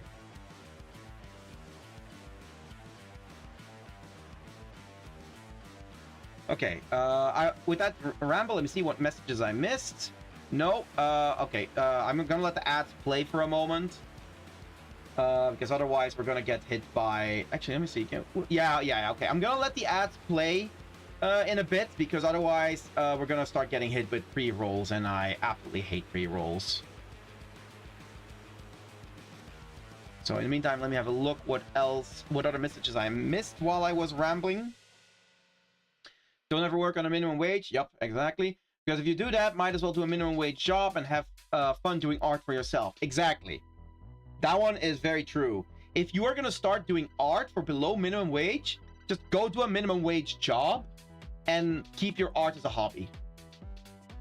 Yeah, sometimes I also barely get commissions. Doesn't mean my art is bad. Exactly. Like, I hardly get commissions. I'm still extremely pleased with my art. Not even comparing with others that broke me, but rather as I progressed in my art, my standards lowered. At 6 months of drawing while sweating, not joking, actual sweating, I wanted €30 commissions at 1 year, and 60 months I started social media and it got lowered to €15, and then at year 2 it became €10. And we are finally at the end point, being today. I drew the last art piece just to get a few reaction images on Discord, and yet I failed to do that. Yep. That is the pitfall that you're really, what's the word that I'm looking for? The pitfall you are tripping into. There we go. That's the one. Sliding down into. It is extremely tempting to lower your prices because you're not getting commissions. Do not do this ever. Look at your work. Determine how much you want to get from it. Stick with that, and never decrease. Only increase when you feel it is justified. Okay, we are having an ad break, so I'm going to quickly take a break from yapping, because I want those that are abducted by the ad break to still be able to hear everything.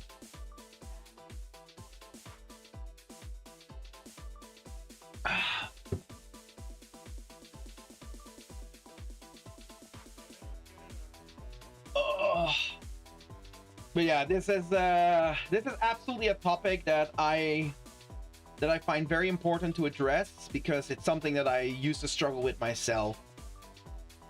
And I mean, we finished the art, so we're justified in doing a bit of yapping now.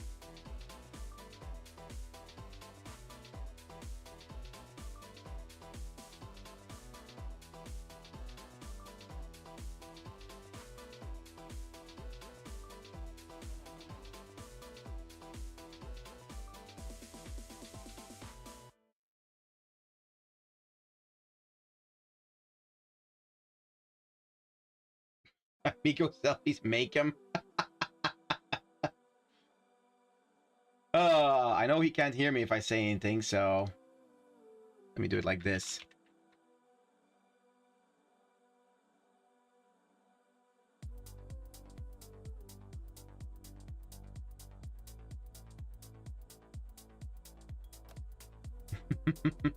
All right. The ad break is over. Okay. With the ad break being over, I'm gonna go back to the last message I was looking at. So it's not even comparing with others that broke me, but rather as I right, yeah. So we already read that message. So yeah, the main thing I have there is do not lower your prices ever. Decide your price that you want to sell at, that you find this is what I want to get from it at the point that I'm currently at, which should never be below minimum wage. Looking at the amount of hours you work on something, it should never be below minimum wage. If you feel that you work too long on something and working below minimum wage would be too expensive in your opinion, then improve your workflow. That's the main thing I can sell. That's the main thing I can say. If you feel that you are too slow to ask for a minimum wage for your commissions, then do not ask for commissions yet. Improve your workflow.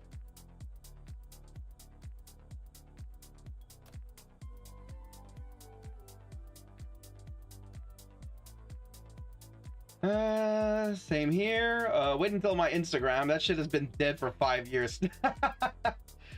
I mean, I've been posting on Instagram, but I can't say I'm getting a lot of traction on that. My Instagram is mostly there just to put my art on there for people, because most of the people that visit me at conventions all use Instagram, so I basically just started posting on Instagram just so they can look at my art. But I personally prefer to use Blue Sky and Pixiv. If it's not a cat girl, Haruki, or now Lady Jade, I get no attention, but Haruki and Jade get sims. Honestly, with me, like on Blue Sky, I get a pretty decent following on most of my art.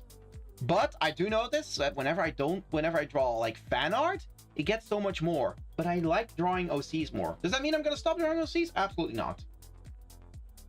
I want to start somewhere, even if it's below minimum wage. That is something that you need to decide for yourself. Like if you are like, I do not feel comfortable with asking the minimum wage, then okay, but be aware that the price tag you put on your commissions is something that clients will also look at. By the way, Hooter, do try to stay calm during this, okay? Don't let your emotions get too rampant.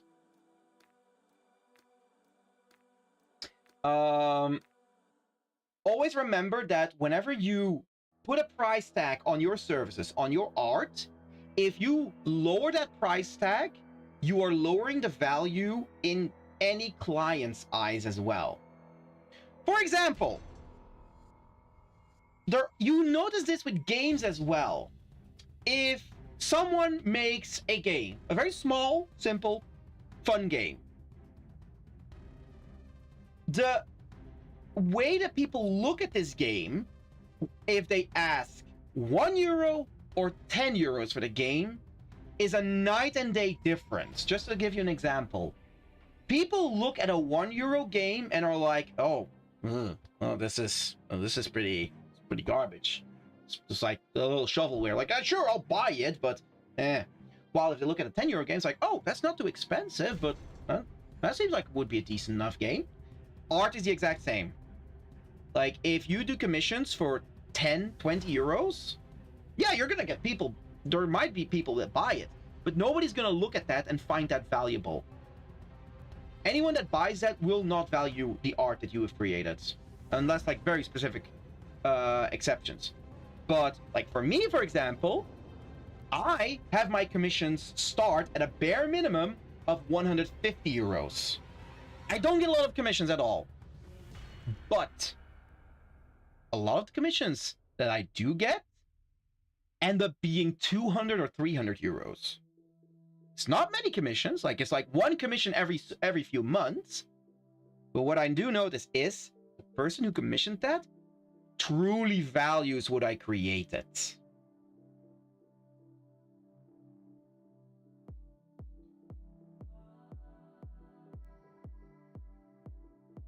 Okay, let's see. What other messages did I miss? Let's see. So what you're saying is that I have a higher chance to get commissioned if I increase my price, because if not, I get even less than I have now, and then I basically have to climb a mountain before climbing a hill. No, I'm not saying you're gonna have a higher chance to get commissioned. if you increase your prices, because you're currently tapping into the wrong audience. This is something that I had to struggle with as well, and it's something that my art coach has been helping me with. He has been hammering it home with me as well. Like, the reason you're not getting commissions is because you are not actively looking for the audiences that work for you. You need to find a niche that you can fit in, a niche that you can provide, and find the audience that is interested in that. Because just throwing your commissions out in the void, your art out in the void, is not going to get you a lot of commissions unless you are a god level artist.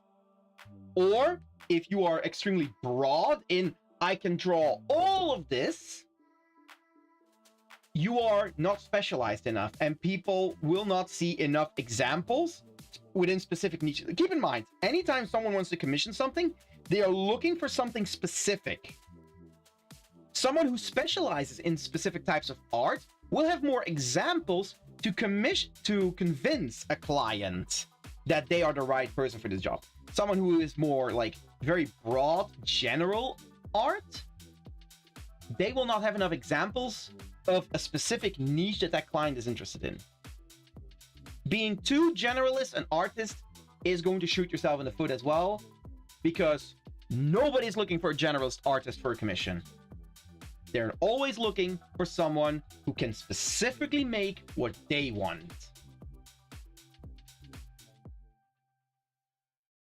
There's also no worse feeling than working on a commission you don't really want to work on and getting paid peanuts for it. Ask a price where if you had to draw something you don't want, the money you get makes up for it. Exactly, that too. Like, you can lower your prices, but are you still gonna enjoy working on it then? This is always like a precarious little balance you need to have. Bro, I can't even get to the commission stage. That was me for years, Hooter. Years. It took years before I got my first commission. And I will admit, my first commission, I was getting paid way less than I wanted to. It still was like over 70 euros. So yeah, no, I think it was like close to 50. But still, I also had that struggle. You just have to push through. You need to be able to sell yourself and find your right audience. I'm not an artist, and my 2 cents here is not directed at artwork, but the event Hooter is speaking of seems special, in that there are people who support each other because they have the same beliefs, rather than what they do is actually good/useful. And similarly, they will drag down anyone who does not agree with them. What I'm saying is, be aware of who is giving you criticism and how you perceive it. You know what? That is actually very true as well. And that is what I mean with finding your audience. Like, if someone is creating something that, even if it's lower quality, is something people want, then yeah, they're gonna get more attention. Absolutely. Am I meant to be a perpetual victim? This has happened in almost every community I visited, Alpha's Discord being an exception. Well, here's the thing. My Discord is an exception. Probably because my Discord is the one community that is interested in your art. Find more of these. My Discord is not that special. I'm not that special. We are not that special. I mean, all of you guys are special. I really appreciate you guys. Let me make that very clear. But our community is not that special. There are others out there, but they're not going to fall in your lap. You need to go out there and find them. And believe me, I hate that as well. I hate doing that myself. I am not the kind of person who goes actively looking for communities to be a part of. But I need to start doing it as well, because otherwise, I ain't going to get no commissions either. I need to find the people that are interested in my work. I need to find my clients.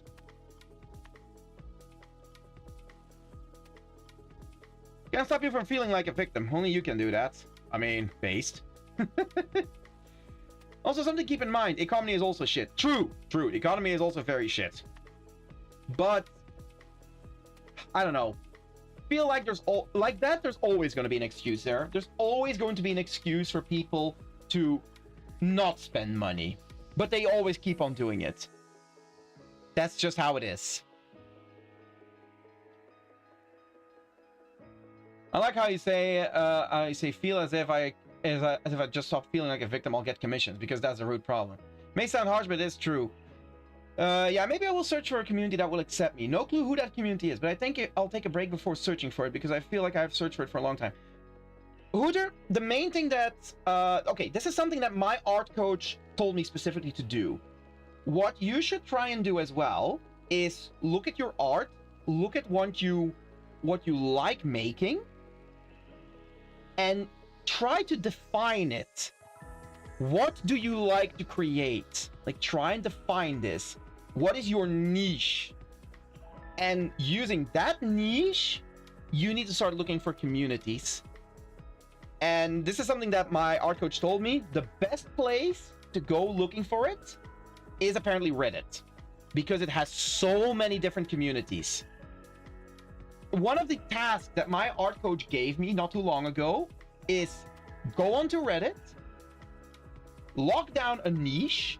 In my case, the niche that I locked down in on was monster girls, not safe for work art, and original characters. Those are the three original character designs specifically. These are the three niches that I kind of locked in on. And he told me, like, okay, take those three niches and now look for subreddits that are specifically focused on those niches and join them. And just find as many as possible, at a bare minimum, like 15 of them, and start posting. Start posting your art. If you're looking for commissions, start posting your commissions. And try just to consistently, like, keep on posting stuff, keep spreading things. Don't spam, of course, but put yourself out there. You're gonna get people that are not interested. You're gonna get a lot of people that are not interested. You don't care about those. You do not care about people that don't care about you. You only care about finding the handful of people that are looking for what you can provide.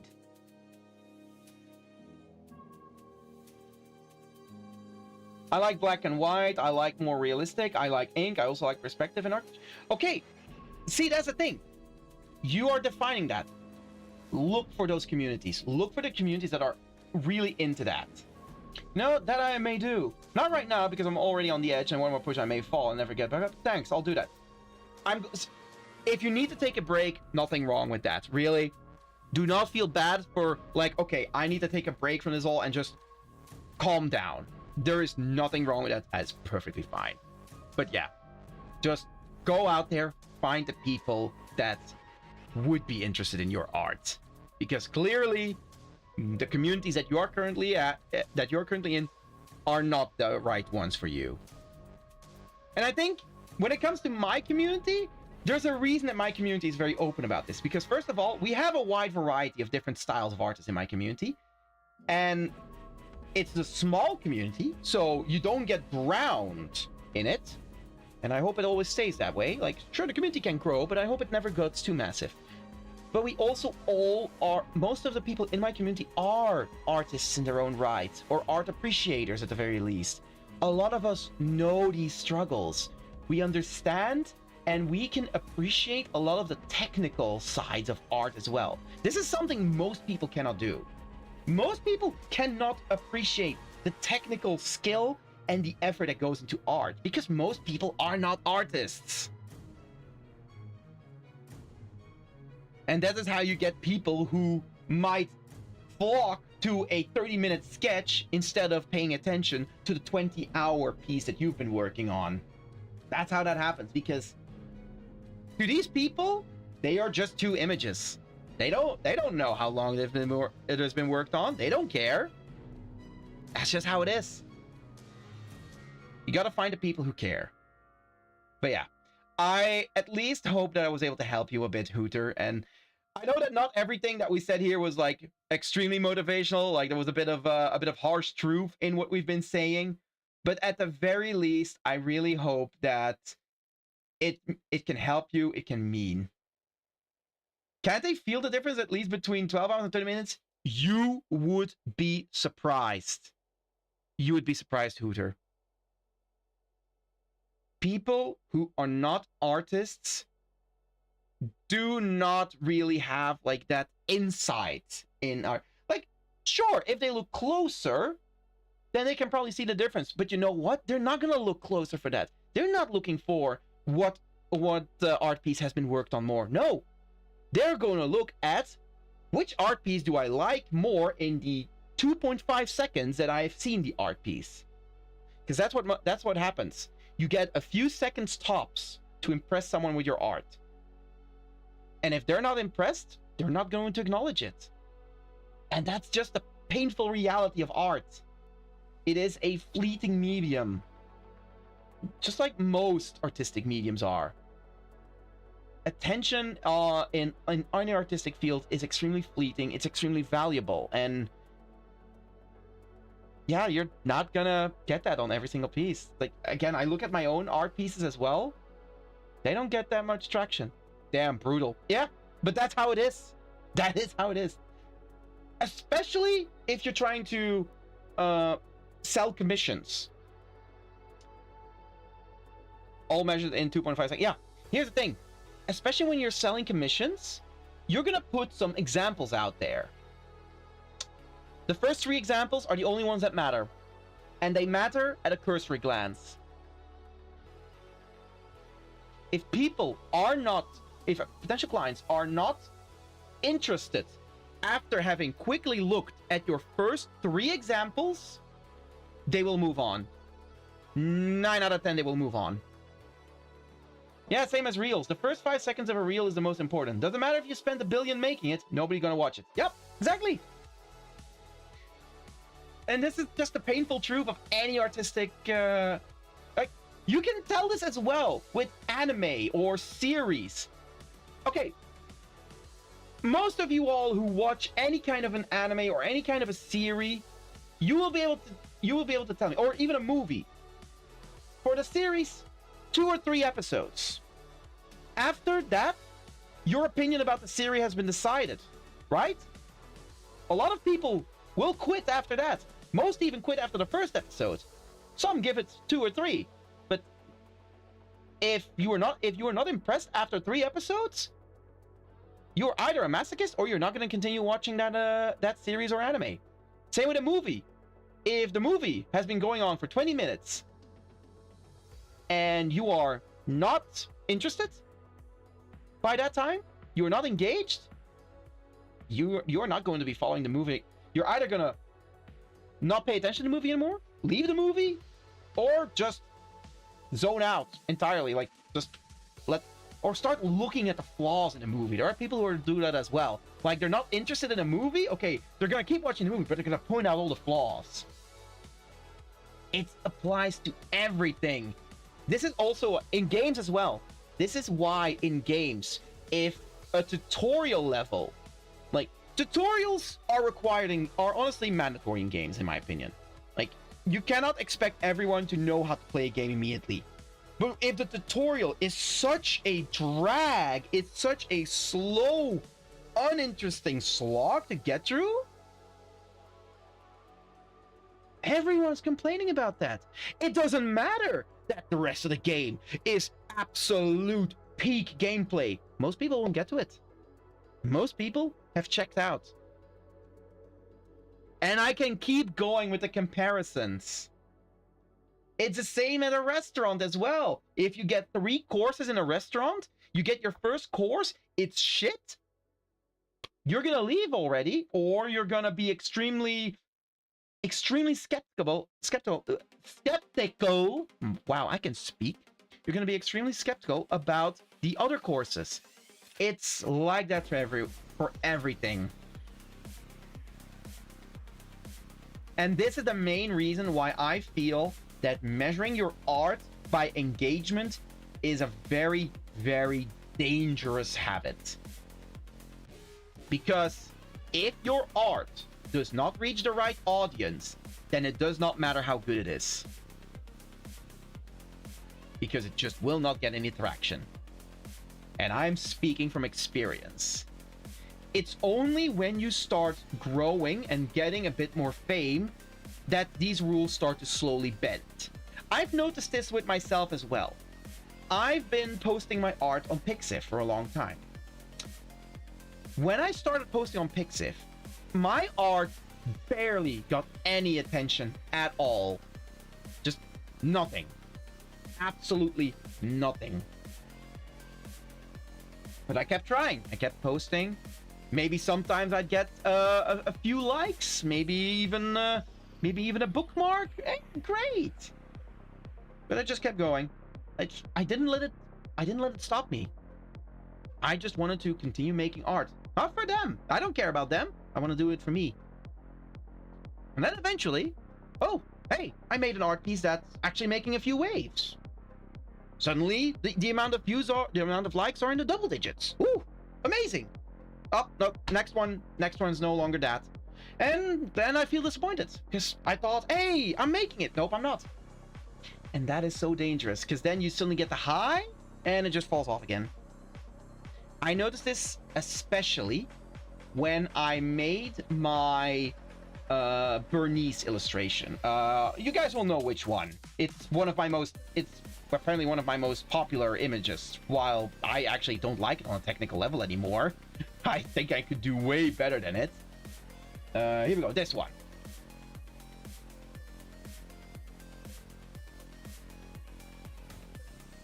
Like ever, my art mentor that makes a few K each conventions only gets like 1 to 5 likes on social media. Exactly. See, these likes are nothing compared. Hey there, Neo. How's your day going? Likes isn't everything. You just make sure you like it. Yes. Yes. So, this is my Bernice art. Most of you guys will have probably seen it. I be ill. Ooh, do take care of yourself then, Neo. And sorry, you walked straight into us doing lots of art rambling, lots of art yapping.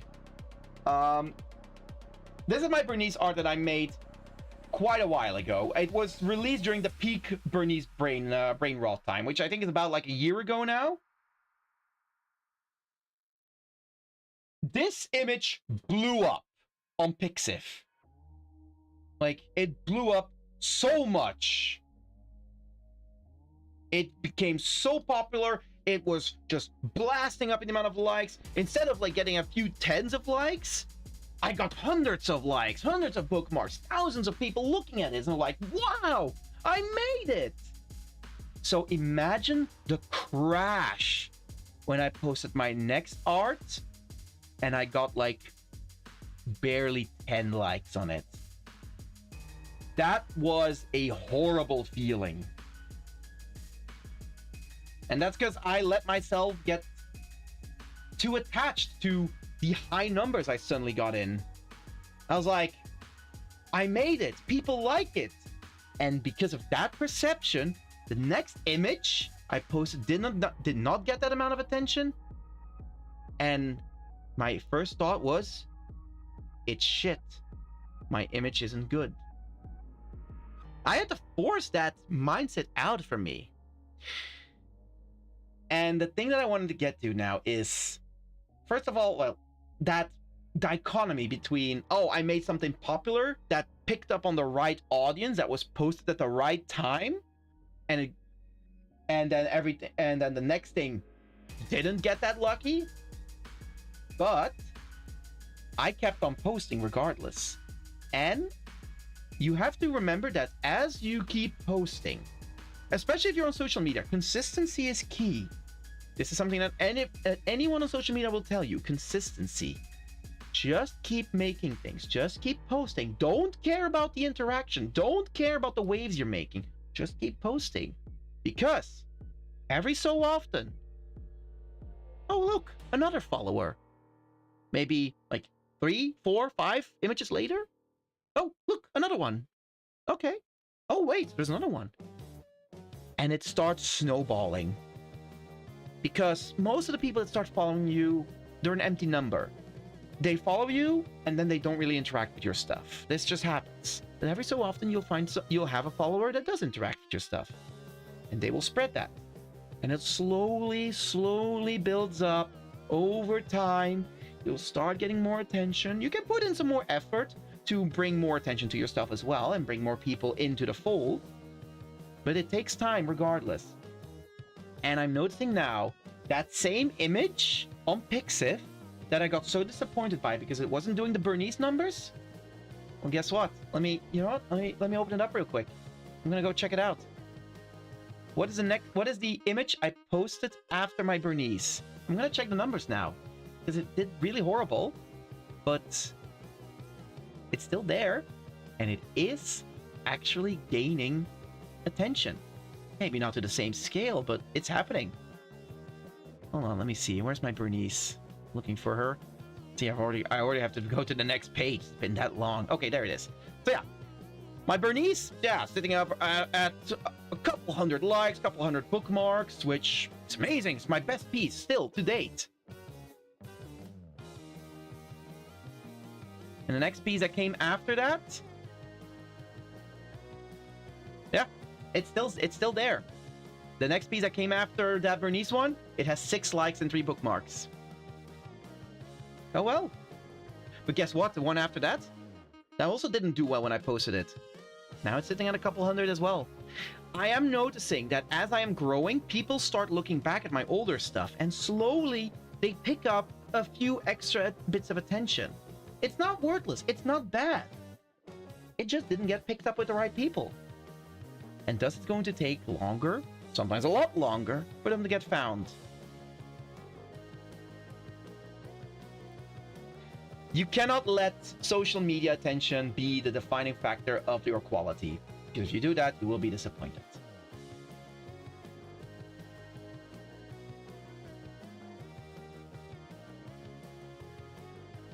Either way, I'm not gonna like it unless it has some real bite.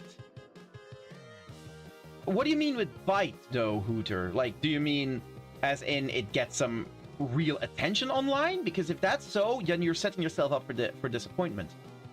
But if with bite you mean like some real point of quality, well, that's up to you then. That is you having to push through. That is you having to work.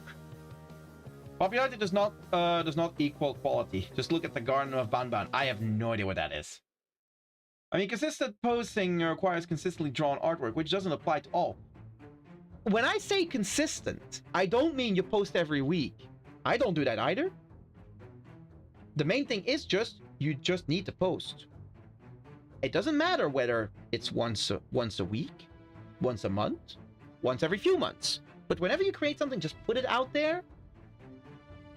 Try and push it to the communities that are interested. But then let it be. Let go. I'm not going to start singing the Frozen song, don't worry. Also, part of being an artist is also about having a personality that people will want to interact with. I know many artists that outsell, but whose skill level are lower, but they are very bubbly, social, and got many friends or followers. Yeah, but here's the thing.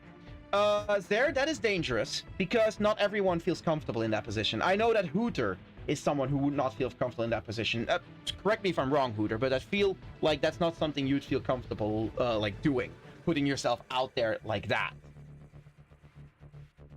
But then, of course, you have to keep in mind that these bubbly personalities are much more likely to attract followers. Okay, that's fine. That's perfectly fine. If you're not someone who is that like open and that talkative, that's fine. Don't let it get to you. Instead, value every single like you get. Do not hate every lack of like, just value every single one you get. Bite is in personality. My art has to have personality, some quality, some consistency, like edge. Okay, that's great. Then you push yourself for that. That's what you need, because then you are happy with it. You need to be happy with your art, because if you're not happy with it, nobody else is going to be.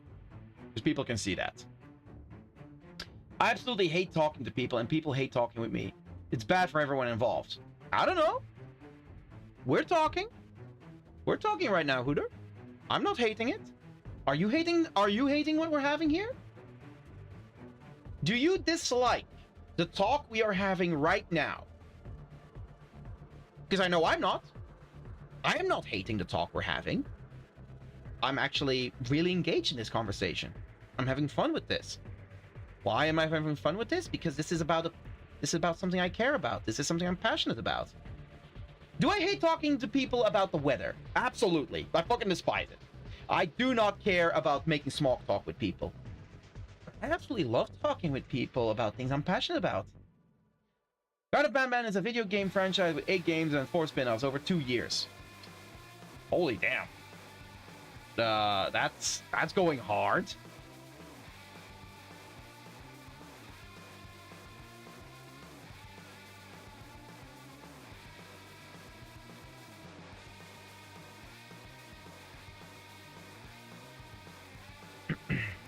Its mascot horror as a flip flop. Flip flop. Okay. Well, that's why I don't know about it and don't care about it. Because I like you. Because I know you. You know a lot more than a lot of people know about me. I can relate to you. See? That's the thing. I also dislike talking with most people. For those of you that might not know, I am someone who suffers from paranoia and have very misanthropic attitudes. I dislike people in general. I mistrust everyone I meet. I mistrust everyone I talk to. Everyone I meet, my first instinct is to really start wondering, what is their hidden agenda? What are they trying to get out of this? It is exhausting, and I dislike interacting with people because of it. Guess what? People who see me in real life, who talk to me, think I'm an extrovert. They think I'm charismatic. They think I'm too yappy. Because I can engage as long as I have a passion. Oh yeah, he's very paranoid, can confirm. Yeah, there knows me in real life. I'm extremely paranoid, extremely mistrustful of people. But I still interact with people. As long as I can just talk about the things that I care about. You'll notice, if you talk to me about something I do not care about, you're talking to a wall. You'll get the typical, yeah, yeah, yeah. I'll be basically responding on autopilot and nothing you say will stick. Because I don't like interacting about things I do not care about.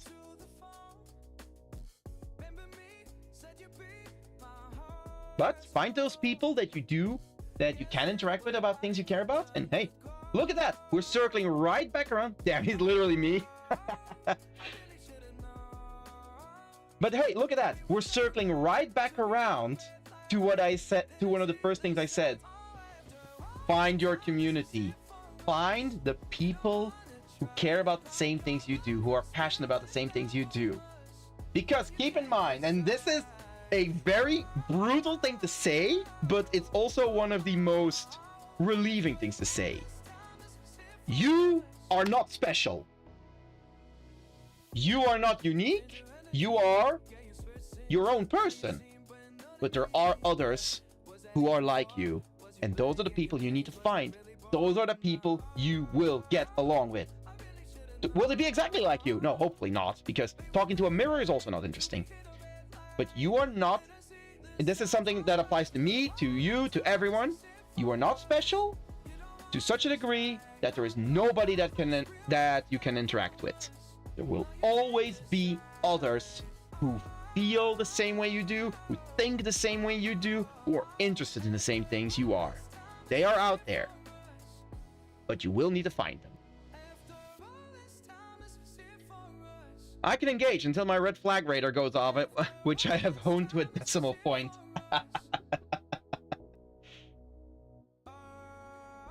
See, that's the problem I have, Neo. My red flag radar gives false positives all the time. That is the problem I have. I am so hyper paranoid about people having wrong intentions or hidden agendas that my red flags are constantly going off for people. It's like, oh. But I've learned to try and ignore that. And sometimes it bites me in the ass. Sometimes my paranoia was right. Actually, a lot of times my paranoia was right. But there are times that my paranoia, I ignored it, and you know what? I was better for it because I made a good friend out of it. But yeah, if there's anything for everyone here to take away, if you're ever feeling that you do not have people that appreciate what you do, if you do not have people who seem to care about what you do, just always remember, you're not special. But that's not negative. You are not special, and that means that there are others out there as well who think the same. They're out there. But you will have to take a few steps out in order to find them. Be that going outside to places where they would gather, or going to online communities where they would gather. But if you want to find people who think the same way you do, who are interested in the same things you are, you will need to put yourself out there. I remember when Alpha was paranoid with me. Good times. Who's to say I still? Who's to say that that I'm not anymore? Who's to say that I'm not paranoid anymore?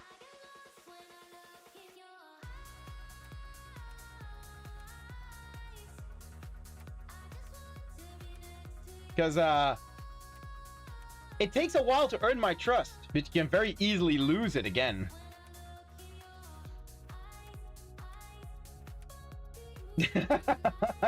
And just like that, I have shoved Darian into a depression.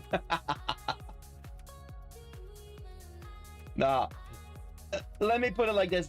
Like, most people I know will never be able to earn my full trust just because of the kind of person I am. It's very hard for me. Like, I really try. But the amount of people I really trust, I can count them on one hand. Sadly enough. Hashtag Geek Village. Oops. For example, I didn't want to say anything, but for example.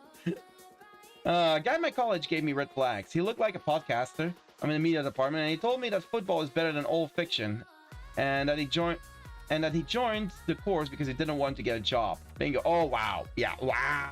Oh what? Wow. Okay. Woo.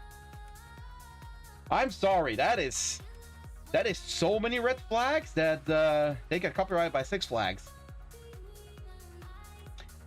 It's a good thing you're making him yap, so I don't get labeled as something again. No, Jay, you're still getting labeled as a brat. Like, you can keep me yapping. You're still a brat. That ain't changing. Sorry, boy. You're not getting away from the accusations. You will forever be a brat.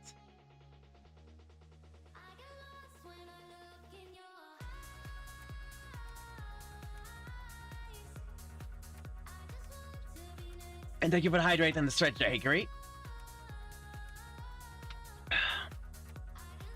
I'm talking about the drawing, you cheeky jello shot.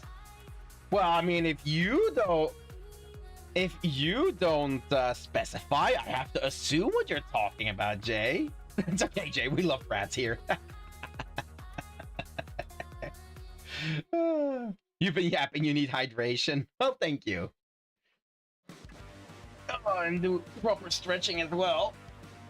Oh. Oh. Oop. Oops. I accidentally punched my bag. Didn't knock it down though. We're good. We're good.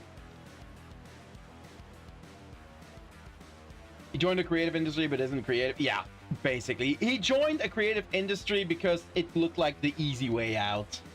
Which is such a wrong mentality.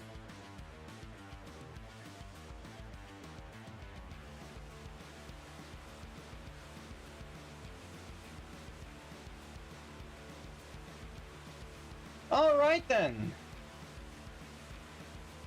Well, you know, guys, I was worried that, well, I mean, I did start an hour later as well, so that also helps, but I was worried that this illustration would be finished too soon and we'd have like nothing to do for the rest of the stream. But thanks to this, we actually had plenty to talk about during the rest of the stream. So thank you for that, guys.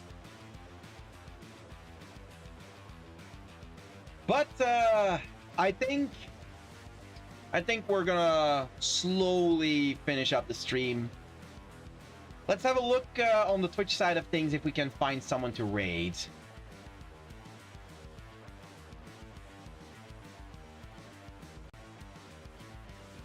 Now he's gonna end stream.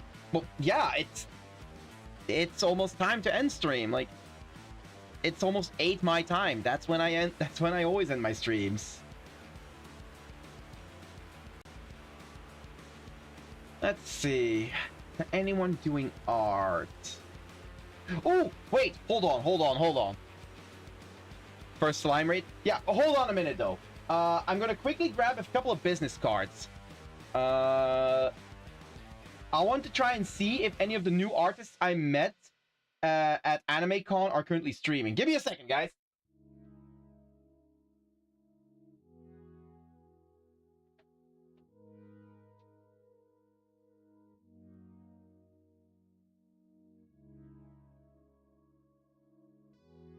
Okay, there we go. Got the cards. Okay, so let's see. Because there's a bunch. Because I got business cards of a bunch of artists, and I want to see. A second has passed.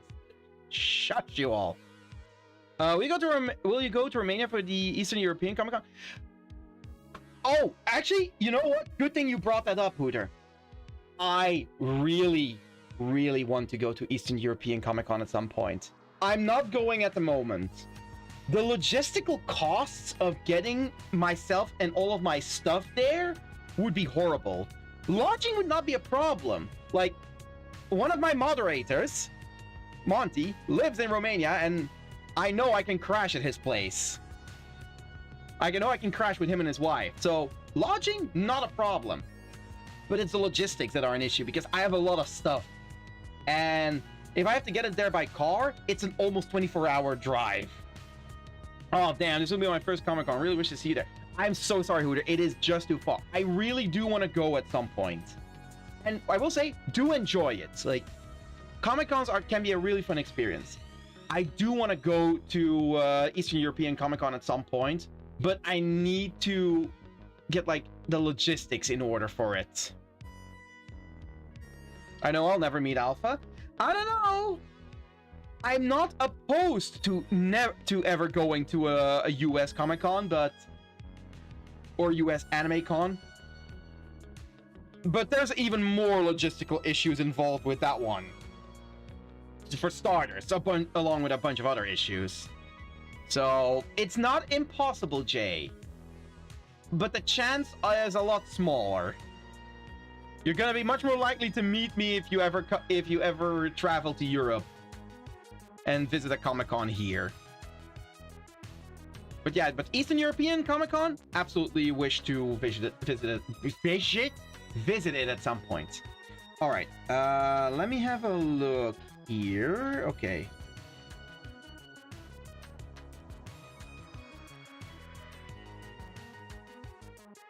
Okay, let me see if I can find these people and if they are live. Okay.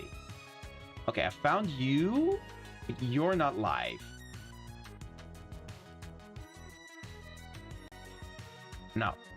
Oh, did it stream 3 days ago? Okay. Okay, so we can't rate them at the moment. It looks like they only stream on Saturday. Darn. Okay, that's someone we're not going to be able to raid ever then. That's a shame. We gotta go as a group of 3 to, like, Canada or so. It's okay, I know you have a bias. Well, I mean, if you're gonna take it that way, then sure. My plans to become a CEO and then get overthrown. I could give up all my evil ambitions to visit you all. Let's see. No, you're... Nope. Nope. Not all of the business cards here. Okay, well, we know Pointless Moo, but she's not live right now. She only streams on Wednesday, I believe. If she streams. Let's see. Oh, okay, hold on. We've got a new one here. Who is this?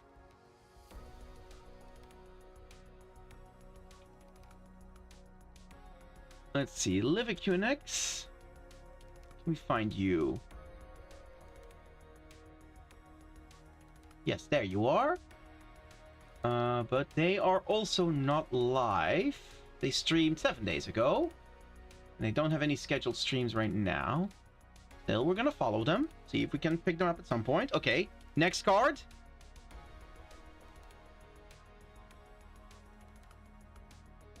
That's why I like him.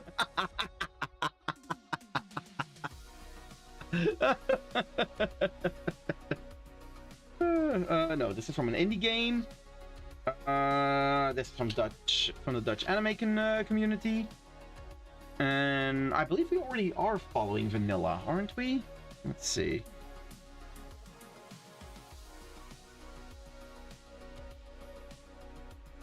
Or, wait. They streamed, didn't they? Maybe they didn't? I mean, oh, Vanilla Cream Art. There we go. Let me see.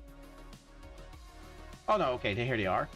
Let's follow them already, but they're also not live. Oh, wait. They will be streaming tomorrow? Ooh, okay, nice. Oh, dang it. Okay, they did stream today. they had a stream planned, but they would have already ended. Darn. Yeah, they ended like 2 hours ago then if they streamed today. Doesn't look like they actually did though, but according to their schedule, yeah. Darn. Maybe at some point we can catch her midstream. Would be nice.